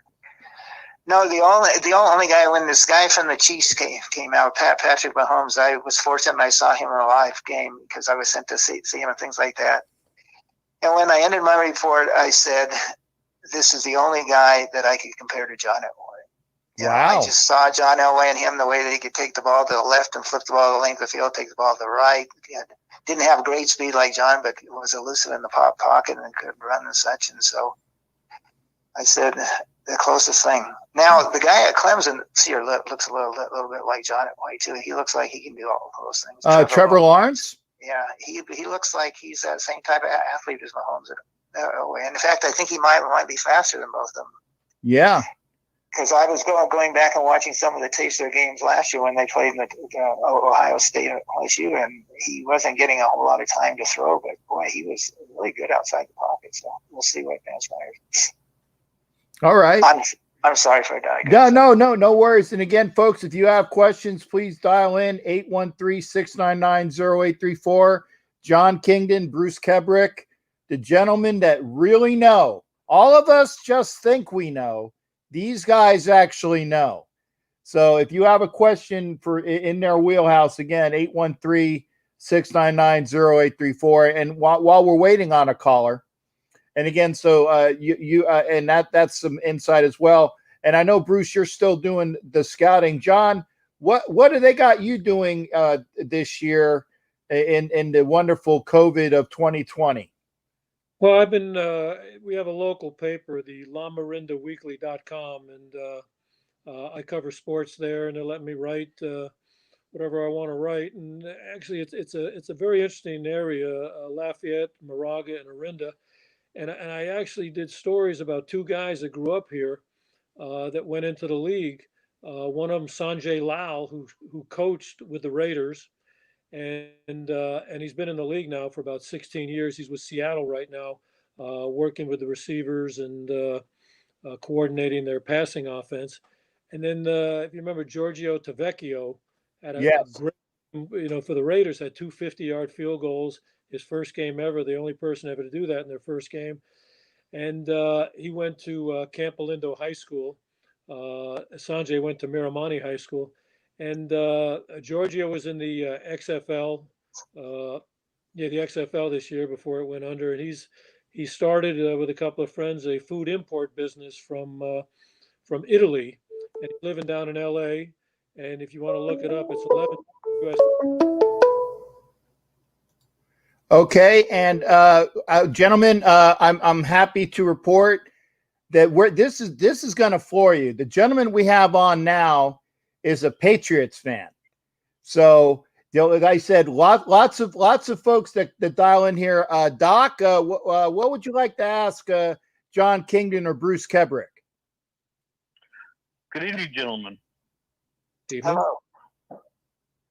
Hi. Before I say anything to you all, I've known the gentleman in the studio for 33 years. We go back a couple of days. My one question I have for you guys, both of you, was there ever a draft that you guys were involved in that almost split you two apart? The 2 of us? No, I don't think so. The 2 of us, we usually were on. Like John mentioned before, the thing, we had a great group and we all worked for the common good. And if we would come in there and we'd have different grades on a player, the two people who differed would sit down and we'd watch more tape on them and try to come to some type of consensus. And I would say probably, John, what about 80% of the time we probably did come to consensus. I would say to Kent, Kent, I say, okay, well, J.J. Watt. J.J. Watt being an example. I mean, Kent liked Watt when he came out. I've seen Watt. I really liked him, but he didn't finish. Now, that's one thing he does in the National Football League, is finish. You know, he was always pressuring people and such. And so Kent and I sat down and watched the tape. And I said, you know, I see what you see now. I'm going to move him into the first round. I'm going to move him in the second round to the first round. So that's what we used to do. And John and I used to do that all the time, too, because John did the West Coast and I crossed the West Coast. And that was one of the areas I crossed. And, you know, we'd sit down and try to work things out. The other thing that Al really admired about us, and he used to say it all the time, was that once Al made the decision, we supported him 100%. You know, it's like one time, I remember when he had a new coaching staff and he and I got in a big fight about a guy and I lost. And he said, you know, but the amazing thing is, when you guys attend the training camp next week, after the first session, Bruce will be walking off the field alongside that guy. And I said, yeah, Al, I go home after the draft and pray that I'm wrong. And so, you know, I think that was a thing that we worked together. Once the guy became a player, once we drafted a guy, no matter what we thought of the guy previously, he became a Raider. And, you know, we went that, and, you know, in my situation, I actually said that, I mean, a couple of times now, that I pray that I'm wrong. But I, you know, like Rolando McClain is the best example. I mean, I had all kinds of problems with McClain because I didn't think he enjoyed playing football. But Bill Parcells had convinced Al that McClain was the guy and such. And, you know, I told Al, I said, he isn't even the best linebacker in Alabama. I said, Dante Hightower is. And Al said to me, I don't know who your source is, but my source is McClain's the best thing. But once we drafted McClain, that first time, we walked off the field. We started talking. I got to try to get to know McClain better. And the key thing about McClain, I mean, you're going to think this is funny, that my daughter had been watching TV when he was drafted. And in the background was a West Highland Terrier dog. And we had a West. And you know that when I started talking to him, he wasn't very receptive. But as soon as I brought up the dog, he became a totally different person. Wow. You know, the problem, you know, with Rolando. Read our book. That John, you know, the choice in 1998 was between Jon Gruden and Bill Belichick. And I must admit that the vote was 2-1 in favor of Gruden. Bruce Allen and I voted for Gruden, and Amy Traff voted for Bill. wow. So your Patriot guy, you guys are very fortunate because he might have gone to 9 Super Bowls with us instead of going to 9 Super Bowls with the Patriots. So There you go. John, anything further, John? Yeah, well, you know, the Belichick thing would have never worked because Al. No, seriously. Personality-wise, he's talking about personality. And the story that I thought really indicated was, you know, I would put it in the book one time after Madden retired. Al said, no, after Tom was at the end, and Al, and I ran into it was the Stingley, Daryl Stingley incident, and Al one time called me at his office, and I was new to the team. He says, "Do you know George Allen?" So I know who he is. He says he wants to come up and see Stingley. Take my car, pick him up, and take him down to the hospital. And you know, it was a great thing. And he was a very nice man. And I took him to the airport, and he says, "Come on in, let me buy you ice cream," which was what George. So we're sitting there, and he started selling himself to me about, oh, you know, this is how I would defend Denver and San Diego and Seattle and blah blah blah blah. I think, well, that's very nice. Selling stuff to me. Anyway, so I was driving out, and we were still open for the coach. He just said to me, "Who do you think wants to be my head coach?" I said, "George Allen." He says, "How'd you know that?" And I told him the story. And then I just, you know, one-on-one, like I said, you can say anything to Alex. I said, "Would you hire him?" He said, "No, I'd never hire him. He and I could never work together." And I really believe it would be the same with Belichick, because he would really, you know, want to get involved. And Belichick wouldn't have put up with it. And I think when he hired Jon Gruden, he didn't know what he had with Jon Gruden. and Jon was just a younger, at this point, a little better version of as a coach than Al was. And I think in that sense it bothered him. And I really think that in the end is why he moved him out, because he wanted a little more input. But no, Belichick was, it was great, but it just would have never worked. And so that's, he was, I actually talked to Belichick one time. We were trading for Richard Seymour. So Al said, call Belichick, get Seymour's number, because he wanted Zach Crockett and William Thomas to go meet with Seymour as soon as the trade was made. So I called up and said, can I talk to Coach Belichick? And Jon Kingdon with the Raiders says, well, I needed Seymour's, and he gave it to me. That was the extent of my conversation with Belichick. And, we gave up a first for him. And, in the short term, it was a good pick, but that was really more the futures now. And we lost, a pretty high pick on that one. Doc, hey, thanks for calling in there, brother. Gentlemen, have a good evening. Jay, say hi to Lil and the family. I will. Good hearing from you. Love you. All right. Getting back to Rolando McClain, we were talking about it, and we had the issues. I think Mickey and Zach Crockett, we like him a lot. And Bruce and I had issues, and Bruce brought it up, and I saw it. He had trouble taking on blocks. That was a real, and he kept saying he's Ray Lewis. And I mean, the guy had all the tools, but didn't have it. And then, after the first couple of preseason games, I was talking to me after, on the phone the next day after watching the film. He said, I was hoping that Bruce and you were wrong about that. And he saw it early. So, to his credit, and he didn't concede that he was wrong too often. And that maybe was one of his problems, was he had pride of ownership. And he carried guys all the way to the end to try and prove that they were players. Sam Williams, we had, I think, was there for like 8 years. Oh, Sam Scholarship Williams. Scholarship Williams. A good Great guy. Person, a terrific person, though. You Yeah. can't find a nicer individual. Oh, he's good for 10 sacks a year. And Vance Mueller, he's good for 10 touchdowns a year. And they were there for a long time, and it was just throwing good money after bad.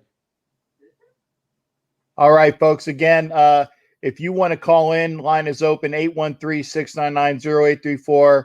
We're talking with Jon Kingdon and Bruce Kebric, the closest, I would say definitely the closest confidants that I certainly know to Mr. Al Davis, and they know all about the organization. Like I said, anybody that knows about the inner workings of between and you also talked about it in your book when Lane Kiffin was there, and that Al had gone out trying to get Steve Sarkisian to be the coach, and Steve did basically, I can't remember all the inner workings of it.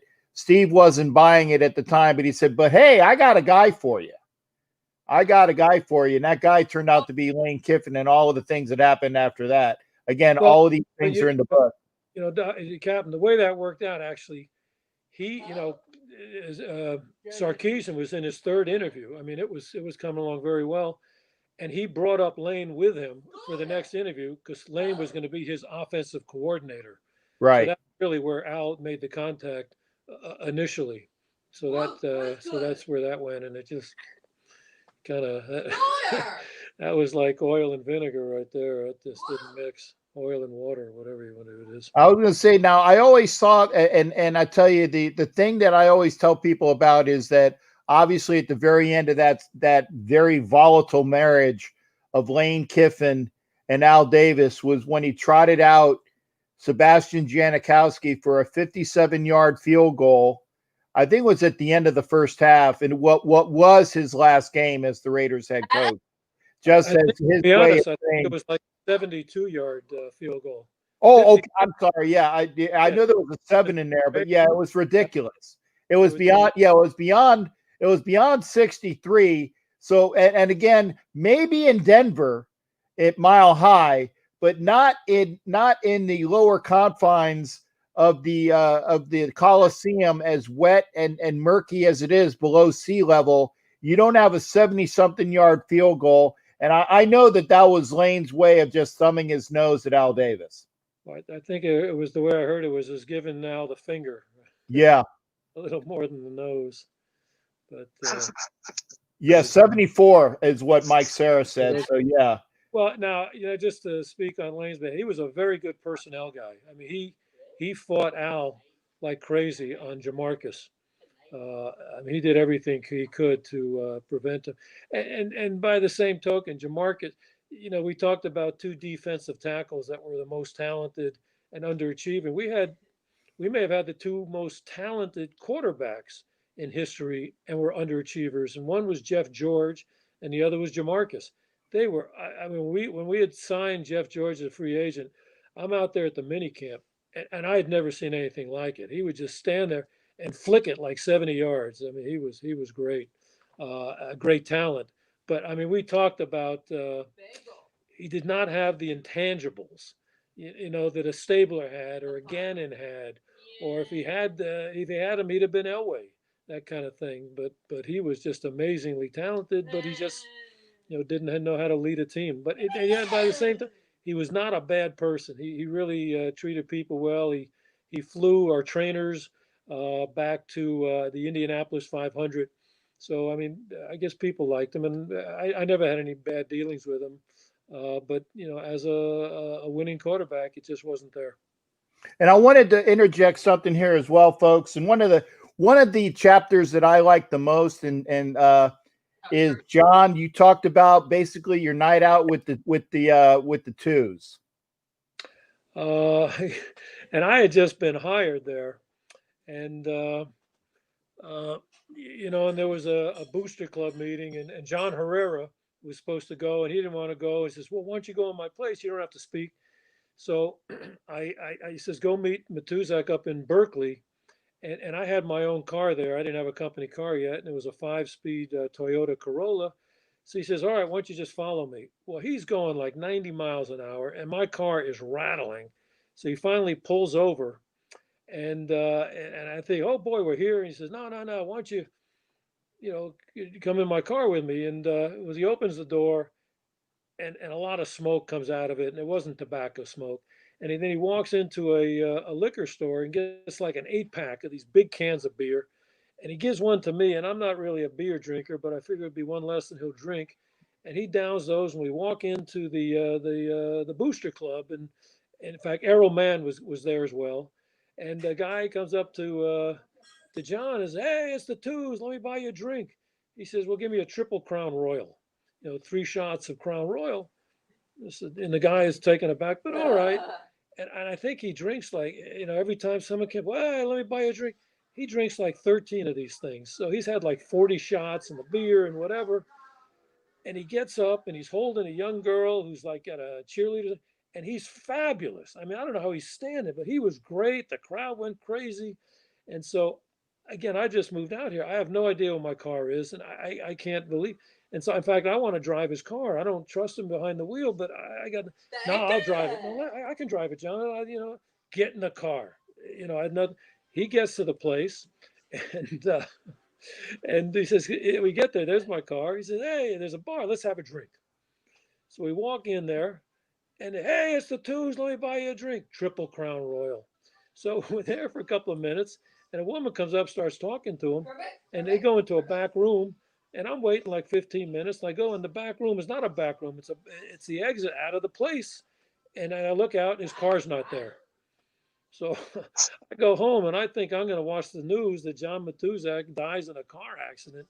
And I don't see it. And I go to practice the next day, which I normally didn't do. And there he is. And, "Hey, John, how you doing? We had a great time last night." Guy was larger than life. I mean, it was just an amazing now, unfortunately, he did die at a younger than he should have. Whether they're natural causes or whatever, it wasn't any kind of accident. But that was the twos, and good guy. And in fact, we talked about it. Bruce drafted him. In fact, was it Chuck Foreman? I think Bruce wanted to draft. Yeah. We had the first pick at Houston my first year there because we were the worst team in the league, and they ended up with Matuzak. And I had met him at Tampa. It's just like Jon said, that he had a charisma to him. I mean, we had lunch together. In fact, when I went down there to Tampa, Earl Bruce, who later was the head coach at Ohio State, was the head coach there. And he said, "Do you want to meet Matuzak?" So we went over and had lunch at the team place, and he was smooth. He was smooth and such. But actually, that turned out to be one of the great draft picks in history of the National Football League, because we traded Matuzak to the Chiefs, and in return, we got Curly Culp in their first-round draft pick, and that draft pick turned out to be Robert Brazil, and both of those players are on the Pro Football Hall of Fame today. So I tell people that even though I was against the trade, it turned out to be perhaps the greatest trade in the history of the – I mean, I was against the draft pick. It turned out to be the greatest draft pick in the history of the National Football League. There you go. You get Culp, and we were 1-13. We were 1-13, and then we got Culp, and we went 7-7. Next year with Culp and Brazil, we went 10-4, and after that, we became Lovey Blue with Earl. Earl added to the offense, and with Bethea, Culp, Brazil, and those guys. And now is Pastorini prior to him coming over, correct? Yeah, Pastorini was the most talented quarterback that I ever was around the National Football League. His problem is he had 5 head coaches in 5 years, 5 offensive coordinators. During the time I worked in Houston, I was at Houston for 6 years. We had 4 head coaches, 4 general managers, and there was just no competition there. So Dan was learning a new offense each year. But Dan was also a first-round draft pick in baseball. Definitely. He was the third of the entire draft in the National Football League out of a little school of Santa Clara, the most busy. Gentlemen, I'd like to introduce you to a gentleman by the name of Asylum. Ken, who's your question for? And thanks for being here. This is my guy, Asylum. Yeah, this is Asylum. Hi, Jon. Yeah, Bruce, this guy, I sent him an autographed copy of the book. He's back in Kansas. That was great. Hi. Hi. Yeah, either one could answer it. My main thing is, thanks for writing the book. I think it's great. I love the opening part where you guys put it has to have the warts and all. I think that's the best part. But my question really is more if we could elaborate more on Al Davis's feud with Marcus Allen. Well, that's. Do you want to start with that, or do you want me? Well, go ahead, Bruce. Yeah, now I'll and anything that. Okay, first of all, to start off, to get the story straight, Al Davis drafted Marcus Allen. Most people don't realize that. Ron Wolf and I wanted Walter Abercrombie. I had not seen Marcus Allen that year. He ran, a 4.77 or something like that. So I said, I can't support him. So Al said, we're going to take Marcus Allen for 2 reasons, because he played at SC and he played on grass. And Marcus Allen was a great player. But then what happens is you draft Bo Jackson, who probably would have been the greatest. I saw where Gale Sayers just died. Now, Gale Sayers was before my time. I was still in high school, probably college or high school, and he played, so I don't know much about him. But I never saw anyone as explosive as Bo during the time I was there. And so what happened is Marcus, who is a great player, won a world championship for us and things like that. All of a sudden, he is second fiddle. But I did hear that at the Hall of Fame one year, this is what some people who were there told me, that Marcus, the year Marcus was inducted, Marcus actually went up to Al and asked Al to bury the hatchet, and Al said, I'm not ready, but not shake his hand. But I mean, it's just the case that, you have 2 great players, but Bo Jackson, I did not time Bo Jackson, but in 40 to 50 years that I've been in pro football, I never saw a time like Bo.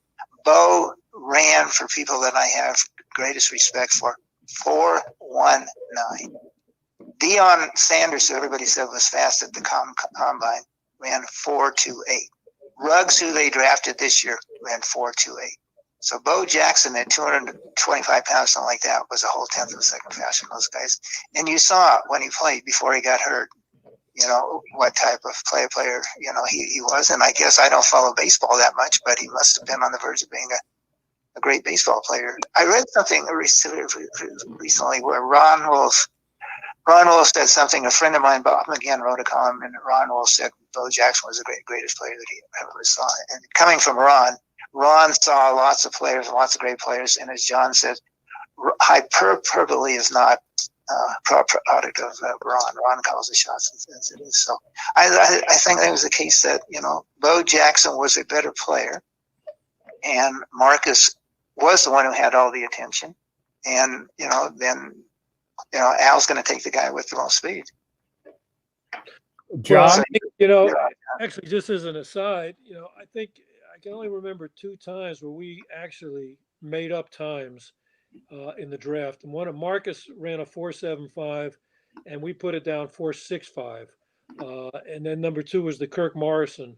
I think Bruce got him at 4.88, and we made him 4.85. So it just sounded better, and we got both of them. But I don't believe it was the issue with Bo. It was, and we had a chapter about it. Who are the 3 people that Al had issues with?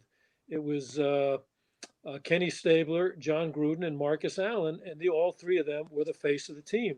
Now, you could not find a finer teammate than Marcus Allen, and his, Bo was more talented, purely more talented. But I always said Marcus Allen was probably the best all-round player in the history of football. He was a great runner. He played faster than his time because he could cut without losing any speed. He was a great blocker. He was a great receiver, great goal line runner, unbelievably competitive, an amazing leader, and he was a great passer. And I think Al was looking to move Marcus away, mark Marcus out, and he was trying to replace him with Vance Mueller, which just made no sense. But if you wanted to point to one game that kind of ruled Marcus out in Al's mind, The Eagles game? The Eagles game thing. 1986. It was a weird year. We started off 0-3. We win our next 5. Now we're 5-3, and then we win 3 of the next. So we're 8-4. We're playing the Eagles. We're in overtime. We're going to run the ball one more time, kick the field goal, and now we'll be 9-4. And Marcus was just, I'd hate to be negative, and I'm not negative. He wasn't a fumbler, but he was looking for more, and the ball popped up, and they brought it down to the 1-yard line, and Randall Cunningham scored there.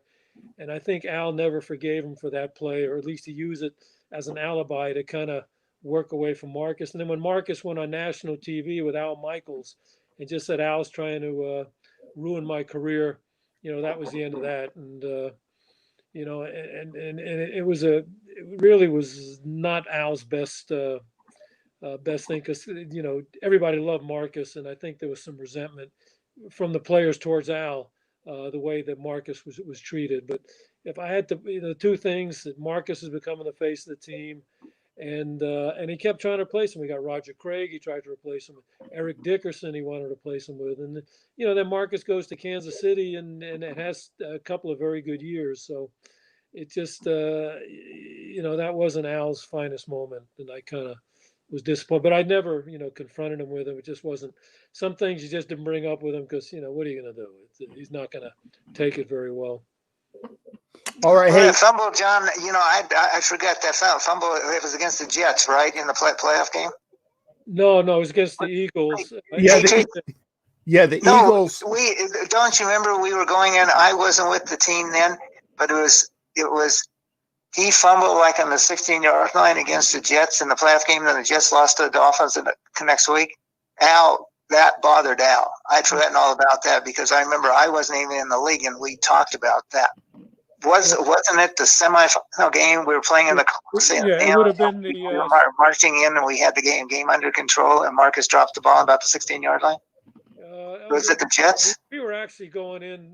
We had a chance to win the game, and that stayed with Al because Al thought you guys won the championship before, and then that was the next year. That was the Walt Michaels year when Walt Michaels said the locker rooms were bugged too. And then Al thought that with the team that he had at point in time, he was going to win 2 or 3 world championships. And then Marcus fumbled, cost us the Jet game. And if we had beaten the Jets, we would have played the Dolphins at home. And then the next year, didn't they lose to the Patriots? Didn't they lose that game?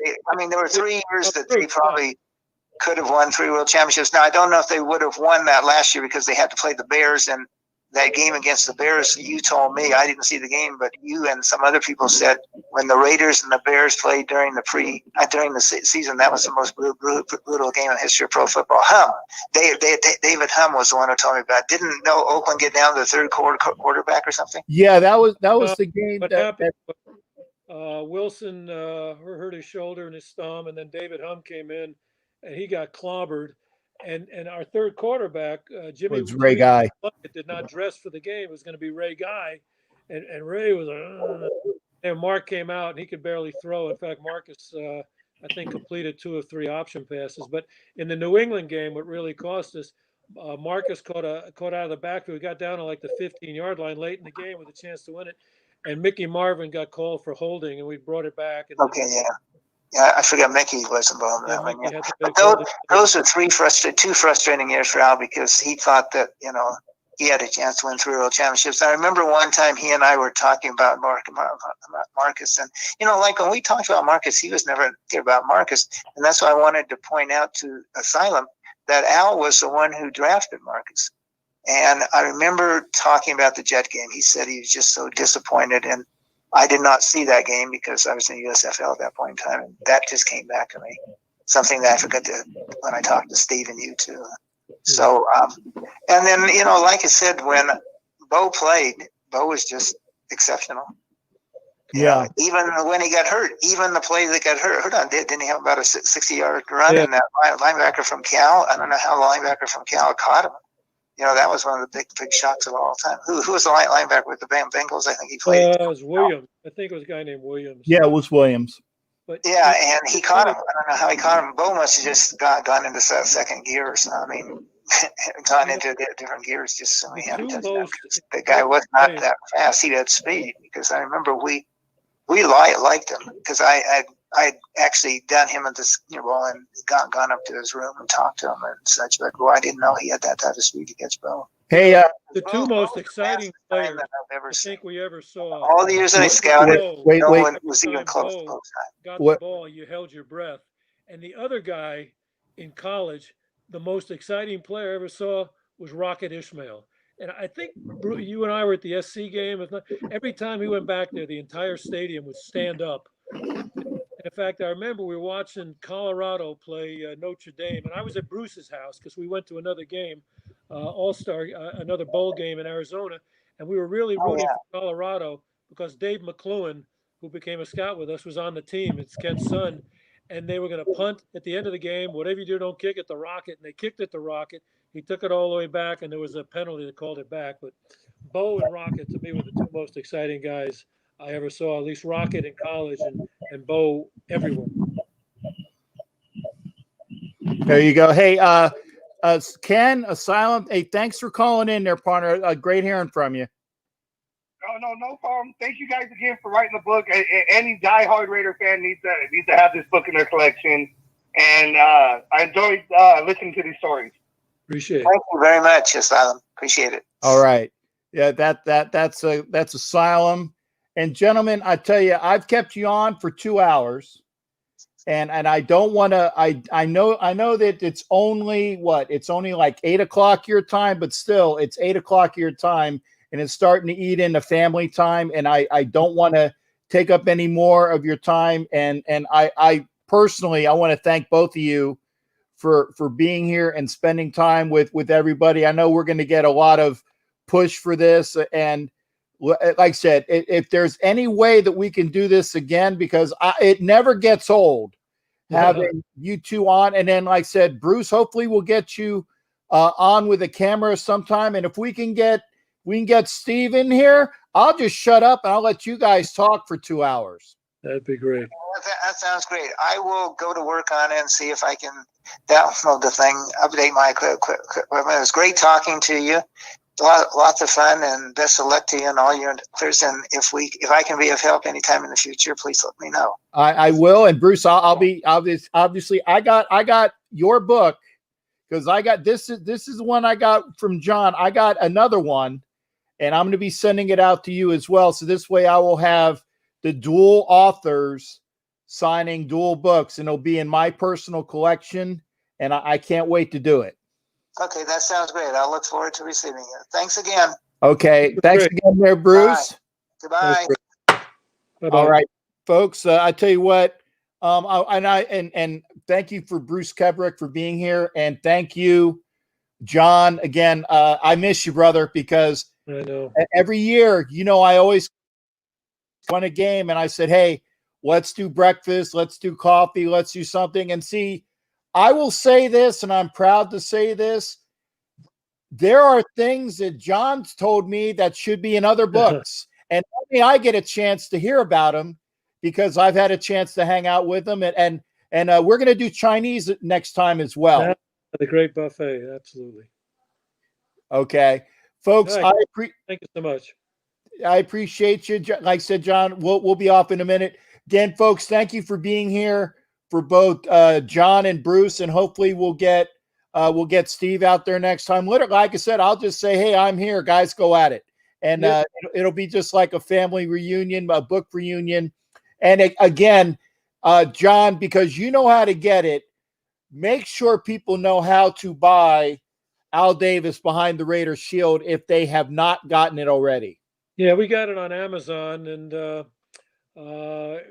we've got it. It's Audible. We got a Kindle. We got the hard copies, and we've had a lot of fun getting it out there. And people have told me, to be honest, I haven't heard the Audible, but people told me it was great.